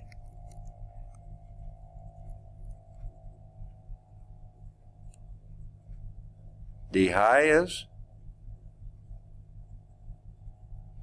Low D high. Okay, I pulled the minus out, so it's just 1. Okay? Okay, so 4x, wait, 4y, I don't know where the x came from. 4y, sorry about that, yuck. Okay, 4y times 1. Okay. Next. Minus, and what do you say? High D low. X 4 dy dx, right? Chain rule, right? Okay. Over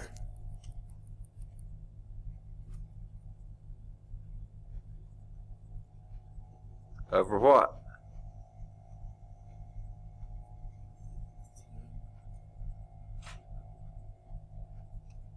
Again? I can't hear. Oh, 16. Okay, you're talking so slightly. 16y squared, right? Low. The square of the denominator. Okay? Now, what a mess, huh? What is going to help this a little bit is that we already know what dy dx is. But first I'm going to take care of the minus sign since I've got them here. By minusing what's in there, that's going to become 4x dy dx minus 4y over 16y squared, right? Because the minus on the outside reverses the 2 inside the other. That minus would distribute and make that the minus and that the plus, so just rock the order. The only problem here is we have a dy dx in our d2y dx squared. But we already know what dy dx is this thing. So plug this thing in where you see dy dx. So this will be then we minus again, don't we?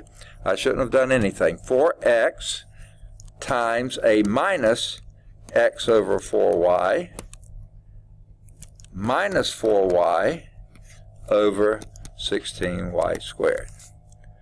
Okay, so here the 4's will go out, and that gives us a minus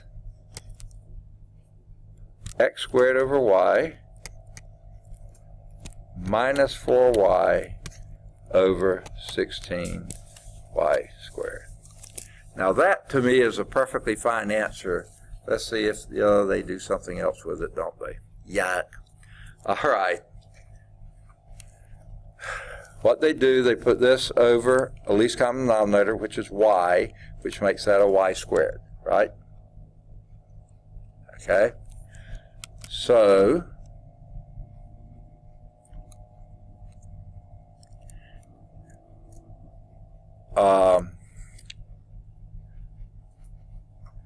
this will be a minus x squared over 16y cubed. Do you see that? The x squared here over 16y cubed minus 4y squared over 16y cubed. Well, I can simplify that a little bit. So I have a minus x squared over 16y cubed minus 4 over 16y. Okay? No. Trying to get it in the same form they do. Minus x squared minus 4y squared over 16y cubed. That's how they leave it.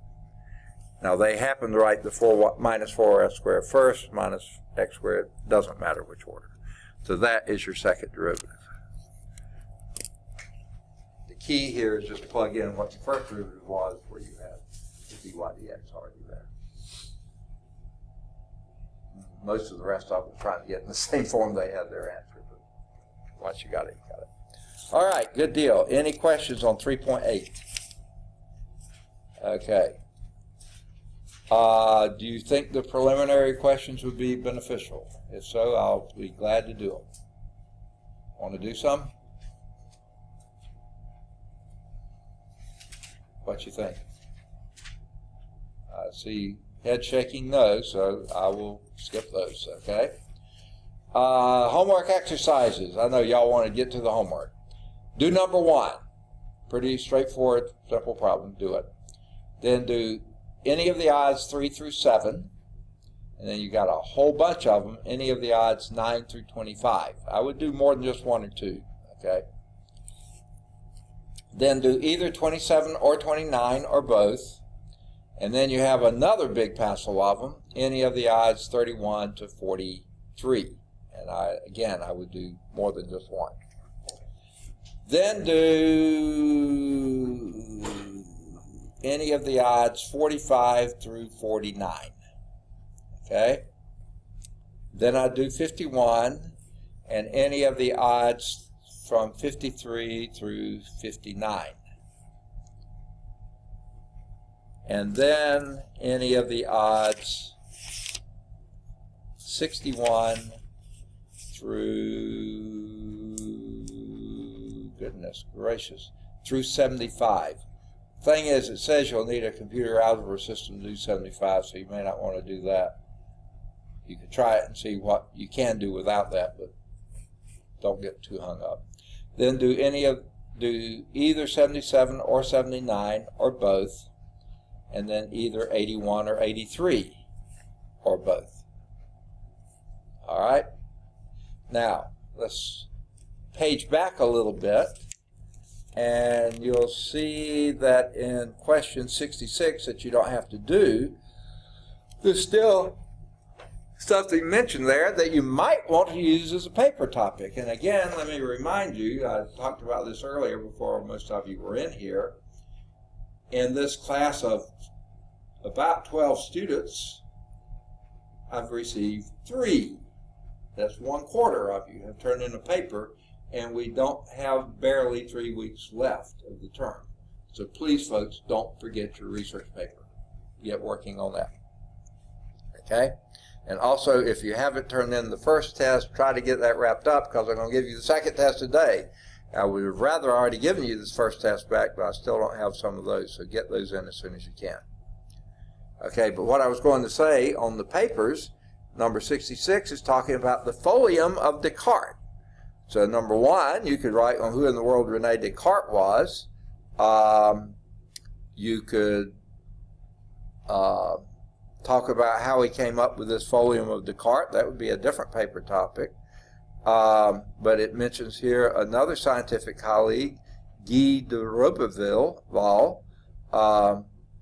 I don't know, it says he was a scientist. I don't know if he was a mathematician as well. I'm guessing so.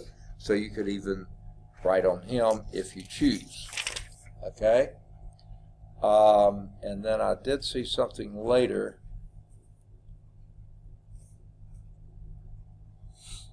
And number 86, which you don't have to do either, is talking about a lemniscate curve discovered by Jacob Bernoulli.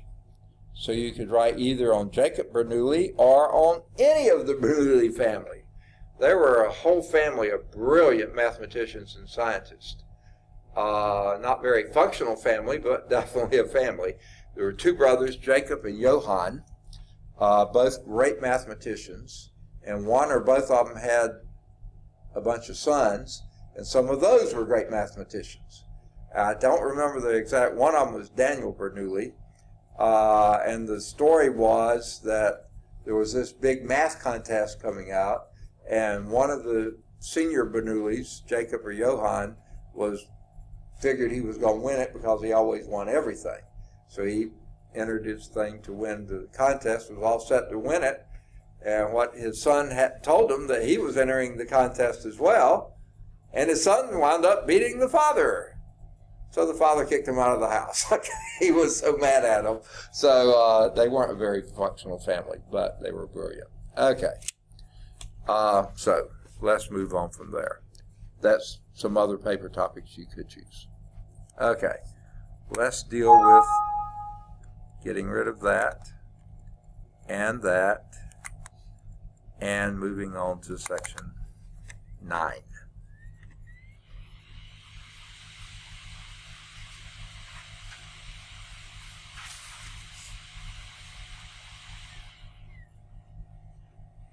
Okay.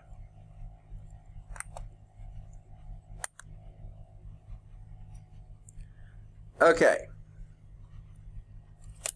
Before we focus on this, let's do a little remembrance here. Remember when we did, and this was back in 3.2, long time ago, we did derivative of a power function. Whoa, let me get my pen back. Okay. We did d by dx of b to the x, and what we came out with is some linear function of a slope, we called it m of b, times b to the x, okay? And we said that m of b, that linear function, m of b, and notice that somebody's taking a break. Do you need a little break? I wouldn't mind standing up and stretching myself. So let's do a quick break. Try to keep it, that's not what I wanted to do. Try to keep it, and unfortunately when I did what I did, it erased what I had written before. So let me write that down again. We did before section 3.2, d by dx of b to the x was some m of b, some function of b, times b to the x, and it was basically a slope function. And we said that m of b was the limit as h approached 0 of b to the h minus 1 over h, which was a limit that exists. Okay. Now, it said we were not able to identify the factor m of b other than say that e is the unique number for which m of e is equal to 1. That's as far as we took it last time. So now what we're going to do is, if y is equal to b to the x, what we want to do is find dy dx. And I think we have enough tools to do that now, don't we? Okay? Okay. Now, here's the trick. Okay? I still can't take the derivative of that and have it make any sense. Okay? But what I can do is rewrite that. And what undoes an exponential? What's the inverse function of an exponential?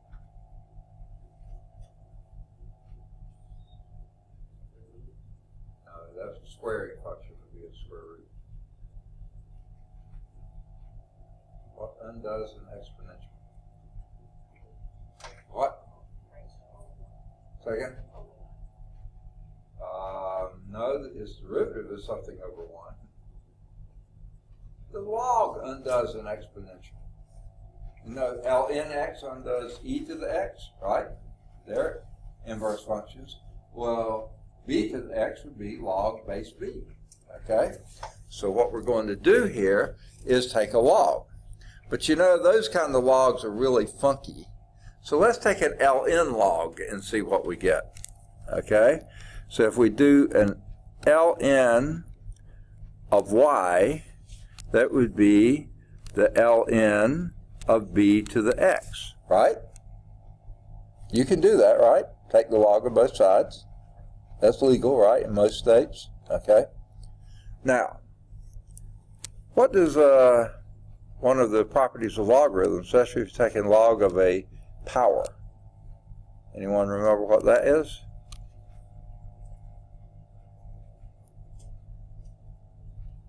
The exponent on the outside, x log b, right? So log y is equal to x log b, right? I kind of like that, okay? Because guess what? Log b is just a number. Because b is just a number, some base, 7, 2, 4/3, square root of 5. I mean, it's some number. It's just a number, okay? If b is just a number, log b is just a number. It can't be 0 and it can't be negative. That's the only requirements, okay? But now, guess what we can do?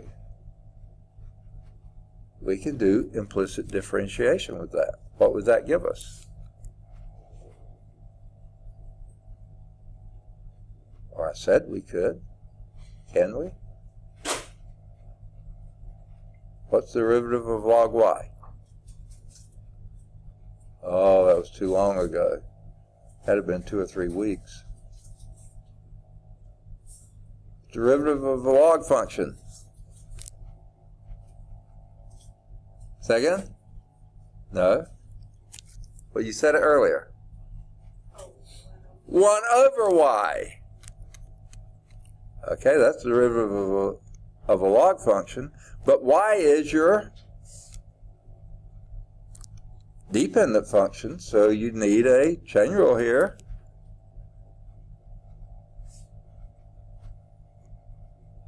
We've forgotten how to do that too? Implicit differentiation.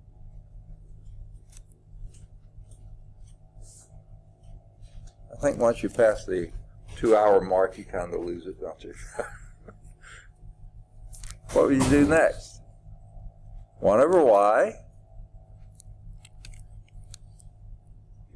dy dx. Oh, it's clever y'all picked up on that, okay? Is equal to, and what's the derivative of that side? With respect to x. Is that X log B? X log b.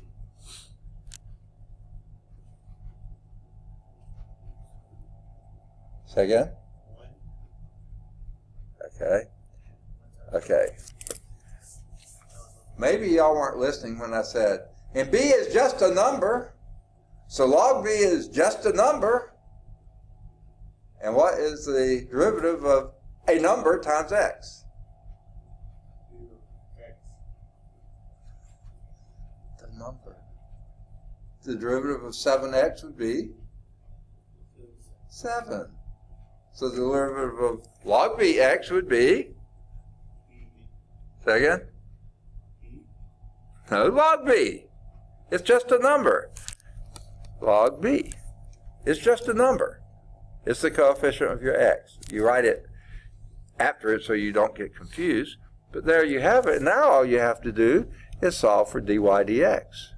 So dy dx is equal to y log b. Okay?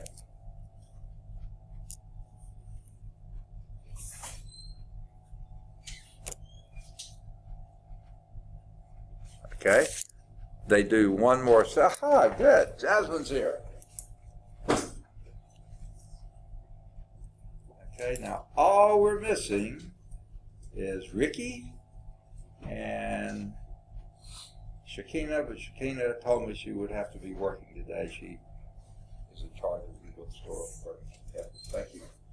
And the manager is out of town and put her in charge, so she has to be there. Good deal. Okay? And all they did to change this is then put in what y was, so dy dx is equal to log b to the x log b. Okay. Okay. And that's what you have at the bottom of page, well, they wrote it this way. Log b times b to the x. It doesn't matter which way you write it. Okay. Now, but of course, b has to be greater than 0. B cannot be negative and it cannot be 0.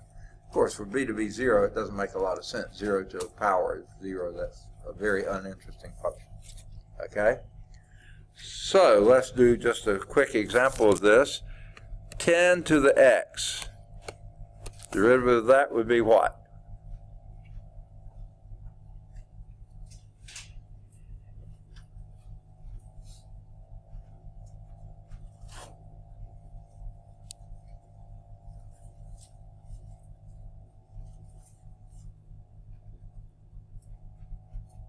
What would be that derivative?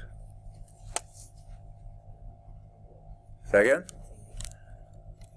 Log 10 times 10 to the x. Okay? Not quite as easy as the exponential function. Exponential function is e to the x, and its derivative is just e to the x. So this has pretty similar. Derivative of 10 to the x is 10 to the x, but it just has a coefficient of log 10. So, of course, the coefficient of log e is 1. So that's why the e to the x doesn't have, it just has a coefficient of 1. Okay? Does that make sense? Okay. Now, let's do example 1. I don't think we have a slide for it, so let's clear this. Do I need this on here any longer? Okay. let's do this. Differentiate f of x is equal to 4 to the 3x. I want to know what f prime of x is. Bless you. What would it be?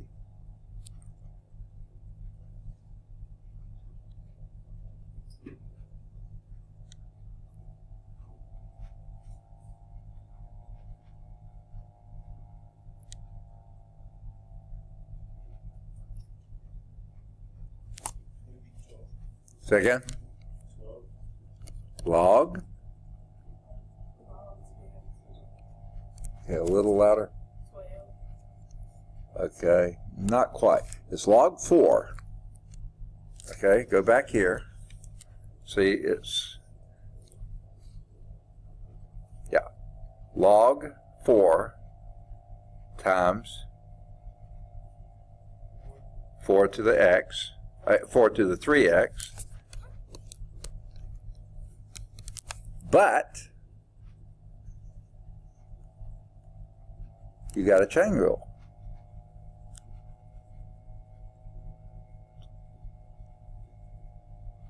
What else are we missing?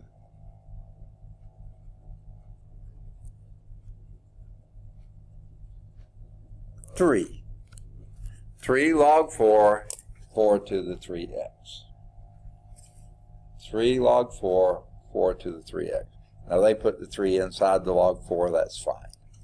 Now, someone said log 12 and you multiplied. That wasn't quite right.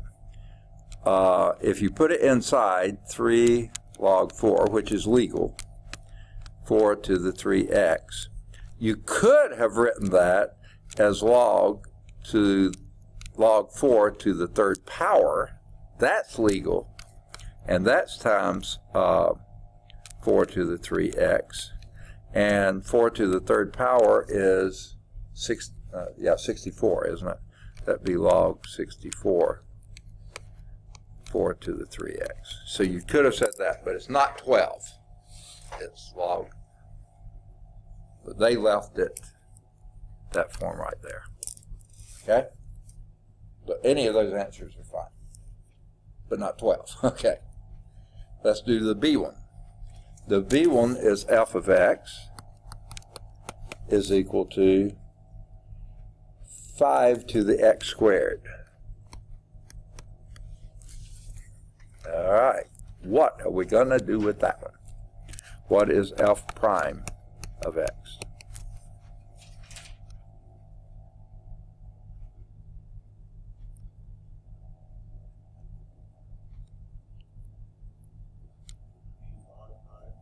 Log 5 certainly is going to be in there. Good deal. 5 to the x squared. That's good. That's got to be in there. What one piece are you missing? Times what? You're missing one. Derivative of the inside, which is 2x. All right. And my guess is they wrote it this way. 2x log 5 to the 5 to the x squared. Let's see if that's how they wrote it. No, they wrote it as, I never can guess how they're going to write it. 2 log 5 x 5 to the x squared. That's fine too. It doesn't matter. And now you see just another example of why those homework packages that, you know, what do they call it, WebAssign and those other things, they are looking for one and only one answer, and you could have written this in about 5 or 6 different ways that would all been perfectly correct. They wanted it that way. Okay, so rather than you getting frustrated and wasting time trying to figure out how to do it, no.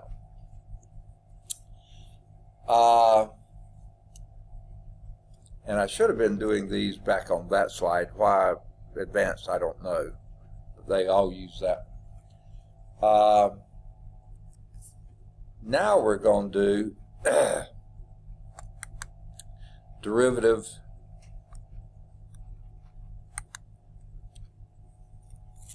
when f of x is equal to log x. And I was thinking we had already done this. And have we?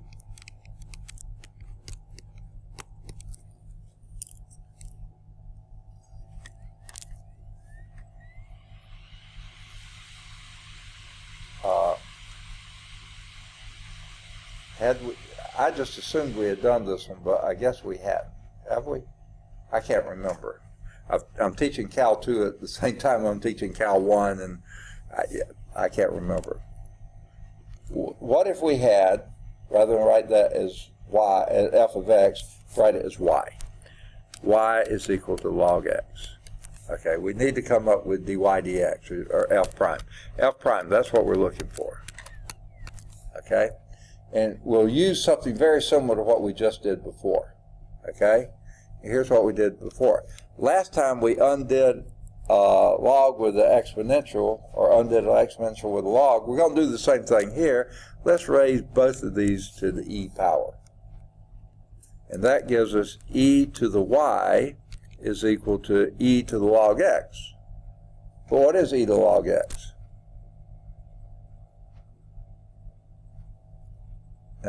A log undoes an e, and e undoes a log, right?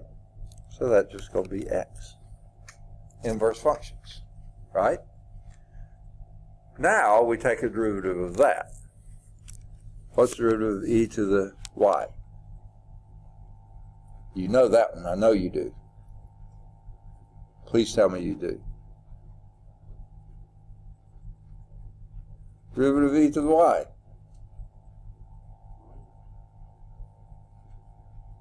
Derivative of e to the x is e to the x. So the derivative of e to the y is e to the y, but then you got a chain rule, y prime, right?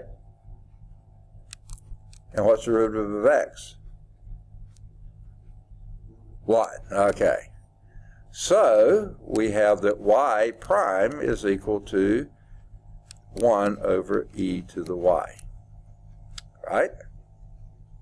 But what is e to the y?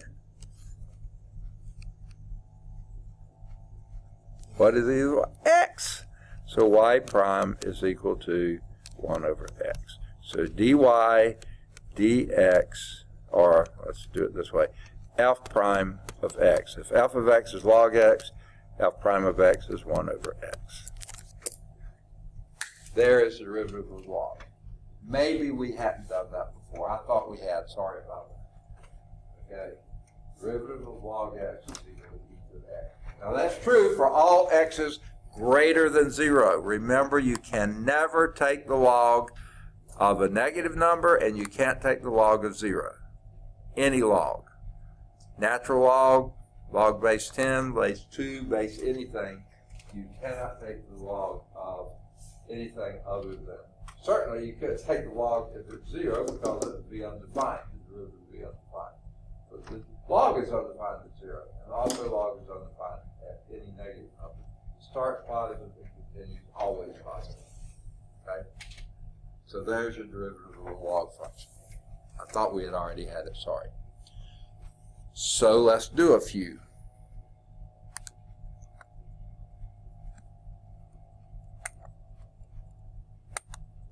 Okay. Differentiate this one for me, will you? Y is equal to x log x. What is your y prime? What are we dealing with here? What rule? Say again? I don't see any exponents there, do you?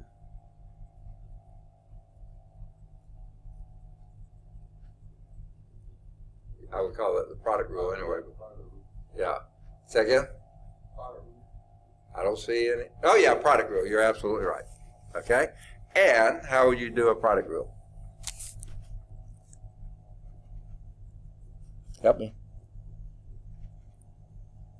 How do you do a product rule?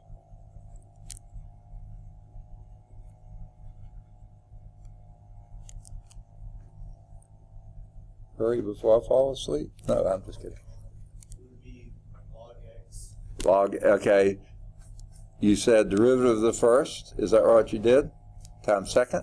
Is that what you did? I'm going to derivative the second first. But, alright, so it's going to be 1 1 times log x. That's what I thought you were doing. Okay. So I'm going to leave off the 1, if that's okay. It's just log x. It's the first half. dx dy. Say again? dx dy. Or dy dx. It's a plus. Then the first times derivative of the second. X times X times log x. derivative of log x. What's derivative of log x?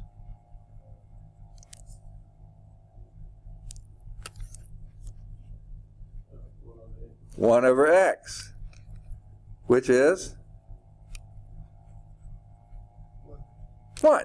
Okay, so this is log x plus 1. Now, I like to write it 1 plus log x, because I don't want you to think that it's x plus 1, taking log of it is 1 plus the log of x. Okay?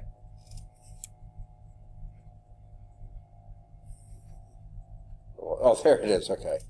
I lost it. Okay?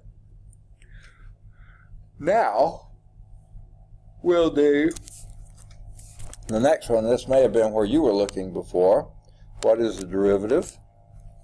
If y is equal to log x squared, what is your y prime then?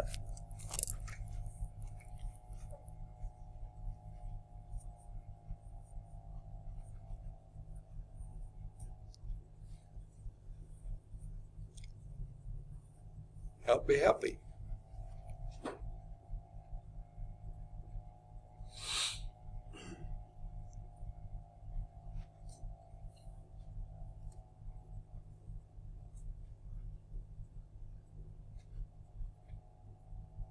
Would be 2 log x. Second, 2 log x. That's a good start. 2 log x.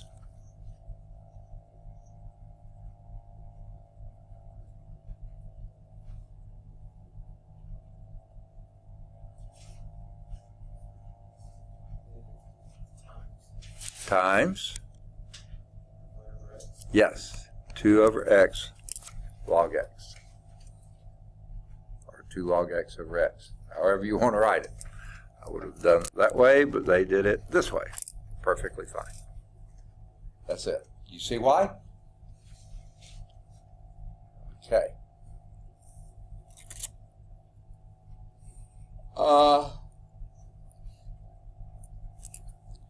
Now they say here, and over in the side, in the margin, they say, the 2 most important calculus facts about exponents and logs are that d by dx of e to the x is what? E to the x. I love that one. And d by dx of log x, 1 over x. I don't know why they say those are the 2 most important calculus facts about exponents and logs. I guess the derivative is the most important thing, okay, about it. Okay. Now, they go back to section 3.2 and talking about a power rule, and we just used that here, so I don't know why they referred back to that again, but I don't see any reason to go over it. But it says we obtain a useful formula, and let's see if they do it here. Yes, they do. Okay.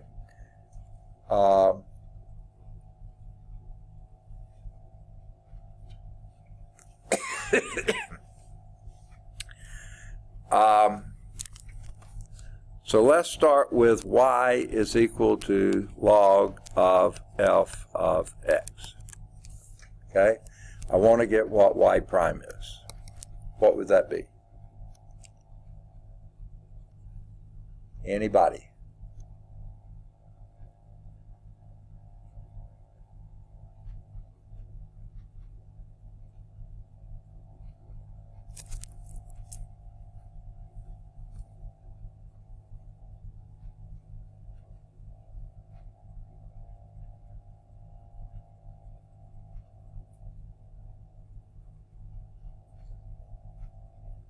would it be? Say again?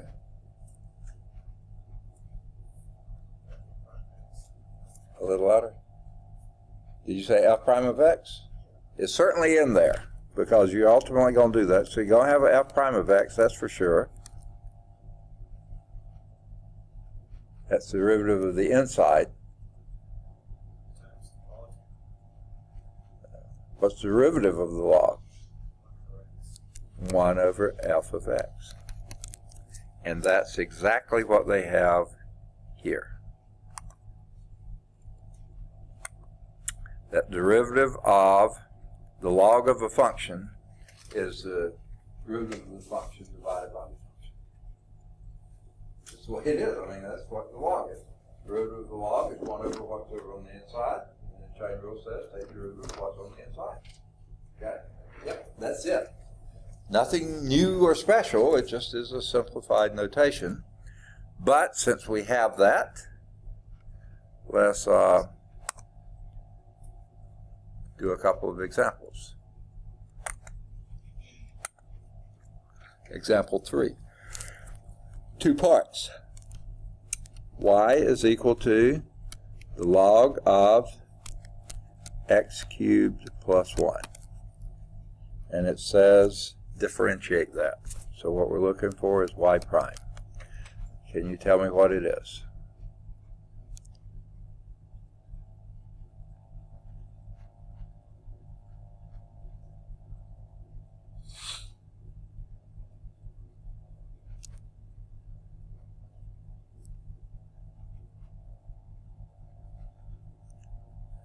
What is the derivative of a log? 1 over whatever's inside of it. And this happens to be 1 over x cubed plus 1. But then, because what's inside is itself a function, what do we have to do? Chain rule is what?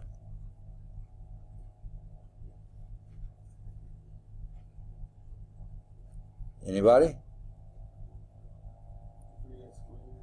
Say again?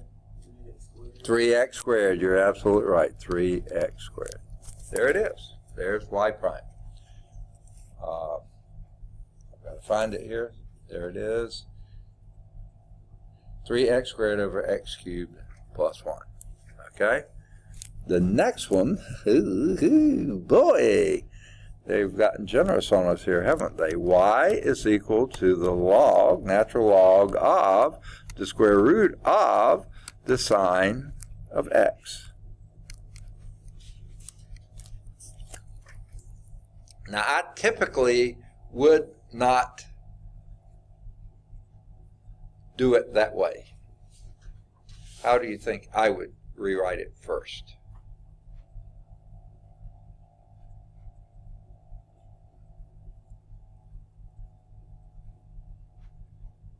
Pretty exciting, huh? Okay. Okay. You would write that as the log, or I would, of sine x to the 1/2 power. That's what the square root means, right? Do you agree? That's what, written in exponential form. I don't like to take derivatives of radicals. I like to take derivatives of power functions. You can write any radical as a power function. You just have a fractional exponent. Okay? But from the rule of logarithm, what is that? And I think this is what you're starting to say. One of the rules of logarithms. It's 1/2 the log of sine of x. Okay? And that's what, so all we've done so far is just rewrite the y. Now do our y prime. What would that be?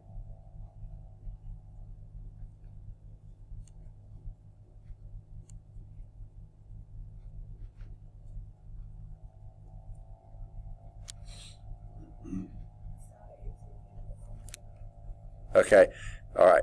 You have a 1/2 out front. So let's put it out front. Don't forget about it, but let's get rid of it. Then you have 1 over sine x. You're absolutely right. Are you through? What at the top? why would you put sine x on the top? Okay, but what does chain rule say?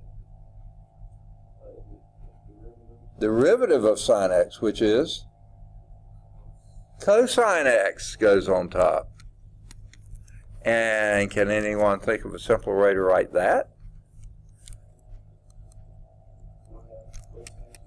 Cotangent x, you got it. That's the simplest way I can think of. Did they write it that way or not? Look at them, they did. Look, we finally are in agreement on something. All right, good deal. All right. Make sense? Now, the next example, let's see if they have this. No, they don't. Okay, the next example is going to require us to do a little more work. And we love work, though, don't we? Okay? Let's calculate this.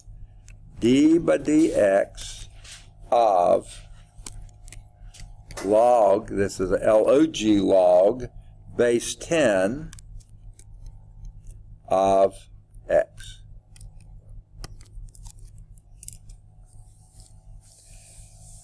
Okay. Now, you got to go all the way back to 1.6, which we didn't even do, okay, to figure out how in the world we're going to take the derivative of a log, and we haven't really had any formulas for log base 10. All we had was formulas for ln. Now, I really don't want... let's start with saying this. Y is equal to log base 10 of x. Right? Can you write that equation as an equivalent equation in another form? How? You say e to the 10? No. Is that what you said? No. What did you say? Okay. Did you say 10 to the y is equal to x? I thought that's what you said, though, wasn't it? Okay. Now, why is that true? Okay. If you remember when we did this, if you said y is equal to e to the x, we would then say that log y is equal to x, right? Because a log undoes an exponential, and an exponential undoes a log. That's what inverse functions do. Well, that's your inverse function of a log. Base 10 is 10 is your base, and y is your exponent. So that's equivalent. Okay. So let's scratch that. Okay. Now, at this point, I think we can do our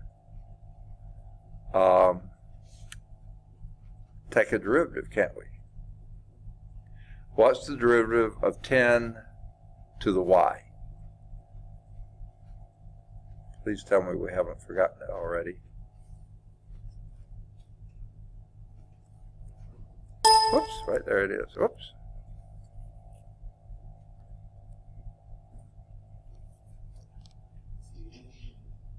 Log 10, okay, wait, yeah, well, that would come up being 10. I'm sorry, I went to the wrong one.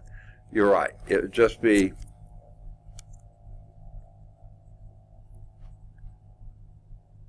let's do one more step, okay? Let's take the ln of both sides, okay? I'm sorry, I should have written up higher, okay? That would be y log 10, ln 10 is equal to ln x, okay? Now let's take a derivative. Would it be okay? See, all we've done so far is write it in different ways, okay? So let's take a derivative now. What's the derivative of that? Remember, ln10 is just a number. 10. It's not number 10, though. It's, okay. It would be ln10 times dy dx. Right? If that would have been 45y, 45y, so take the derivative of that with respect to x, that would be 45 times dy dx, right? Well, instead of 45, it's log 10. It's just a number, okay? And this is equal to, and what's the derivative of log x with respect to x? 1 over x, okay? So now we have dy dx is equal to 1 over x log 10, okay? So d by dx of that would be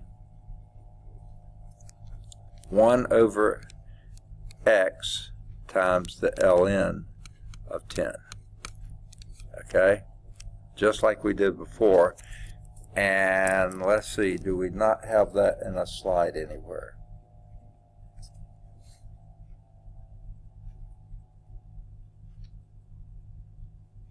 I'm sorry. Okay, I had a Y there. Okay. So, our problem was that our answer is 1 over log 10 times x. Here they put the log 10 in front. So dy dx is equal to 1 over ln 10 times x. Okay. Either way you wanted to do it, it's fine. And basically you lose the LOGs, get it into LNs, and go with it. And that goes for any base, if you're doing that type of problem to any base. Okay. Now, why do we care about that? Don't tell me you don't care. We do, big time. Okay? And I think we're going to have to use this. Let's do example 5. Keep looking for that. Oh, it's coming up later. Let's do example 5. All right. Here's one reason this really matters. What if we said find the derivative of f of x, where f of x is x plus 1 squared times 2x squared minus 3 divided by the square root of x squared plus 1. That looks like such a fun problem, doesn't it? You have a power rule, a product rule, a quotient rule, and, a radical, oh, what a mess. Okay? But guess what, folks? If we take the log of both sides before we do the derivative, life is a lot easier. So let's take, this will be the ln log of f of x. And when you take the log of this side, the ln of x plus 1 squared times 2x squared minus 3 over, I'm going to go on and rewrite this. Is it okay? Write that as x squared plus 1 to the 1/2. Please say you want that. Okay. I hate putting radicals in when I can use exponents. Okay? Now, does anyone remember what the rules for logarithms of powers and quotients and products and those kinds of things are? Yes, what are they?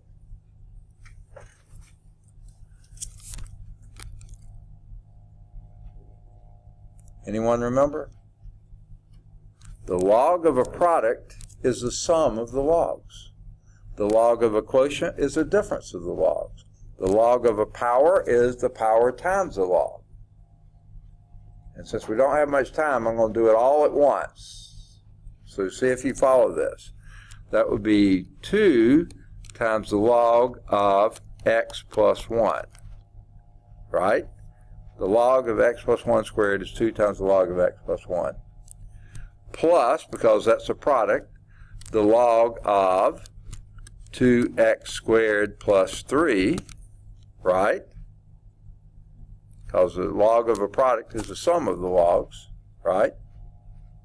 The log of a quotient is the difference of the logs, so it's going to be minus, but that log in the denominator has an exponent of 1/2, so minus 1/2 the log of x squared plus 1. Do you buy that? Okay, that had the log of a product is the sum of the logs, the log of a quotient is the difference of the log, log of a power is the power times the log, same thing here. Okay, so we read that in terms of log. Now let's take a derivative. Don't you agree that's probably going to be a lot easier? What is the derivative of this thing? What's the derivative of log of f of x?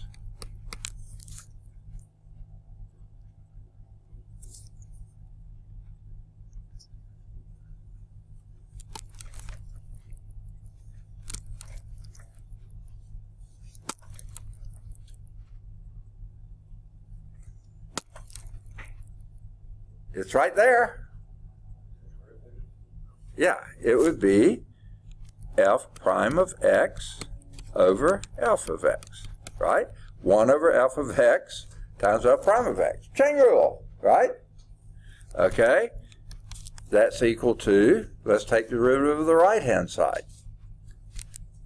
Okay, that's going to be 2. What's the derivative of log 1? Log of x plus 1?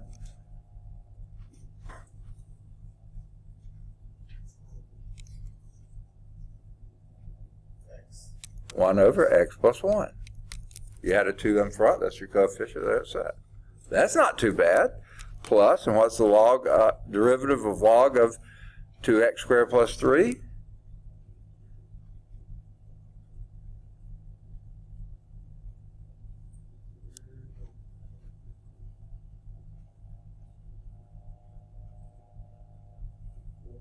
Four x over 2x squared plus 3. Yeah, y'all got it. And next.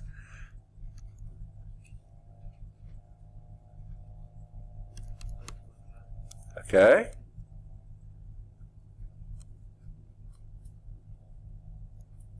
Would it be a minus? Was it a minus? Yeah, it was to begin with. Why did you let me write it wrong all that long just to correct me then, huh? Yeah, you're just trying to show me up, aren't you? Okay. All right. Thanks. Appreciate it. Oh, 2x. 2x over. X. Okay. And here the 2's can go out because they've been dating.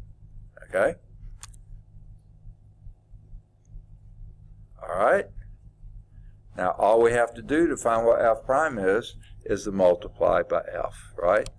So this thing multiplied by f of x. But your f of x is x plus 1 squared times 2x squared minus 3. That's a minus, okay, over the square root of x squared plus 1.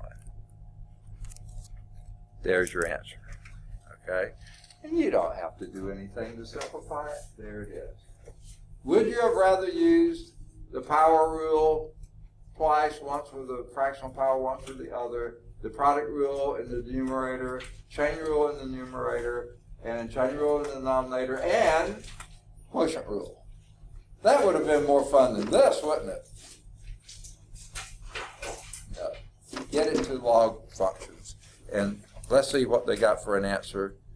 They got 2 over x plus 1 plus 4x over 2x squared minus 3 minus x over x squared plus 1 times your original function, which is x plus 1 squared times 2x squared minus 3 over square root of, yeah, that's it. And why change it to a different form? All right, I had hoped we would finish the chapter today. We didn't quite, so we're going to start next time at example 6 on page 178. We're awfully close to the end. Let me give you a few homework exercises here. Do any of the odds 1 through 19, any of the odds 25 through 35, and any of the odds 37 through 43. Okay, and we haven't done example 6 yet, so we'll stop there. Okay, now, let me just tell you this. Related rates are fantastic problems. They're fun problems. I don't think we're going to have a chance to do them. So 3.10, I may do a real quick slideshow of it, but that's all I'm going to do. It's a short section, but we really don't, and that ends the chapter. So, my question to you, since you got a weekend ahead of you, would you rather go on and get your test so you can start working on what you can? If it's something we haven't covered yet, don't do it yet. Or would you rather wait till Monday and I give it to you Monday? Okay, I thought you probably should have, so let's do this. All right, here's test 2. 1, 2. You want 2? I've got a couple more to stack. Top. Let me get the others. I don't know why I didn't have them all together.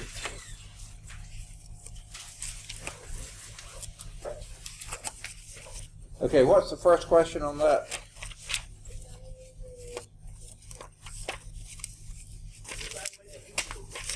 Okay. For some reason they're in the wrong place here. Looks like. Oh, this is gonna be a steep test. What's that? It's Cal 2. I'm sorry? It's Cal 2. Oh, did I just give you Cal 2? Give them back!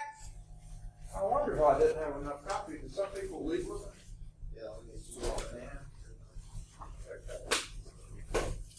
Yeah, I want to do this. I gave you the wrong copy.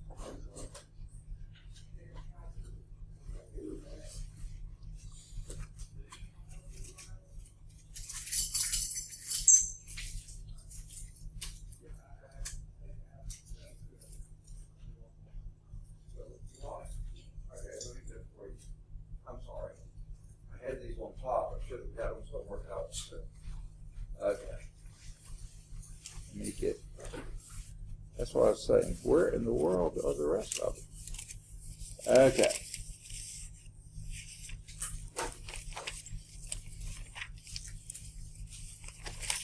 Here we go. Jackets. Yeah.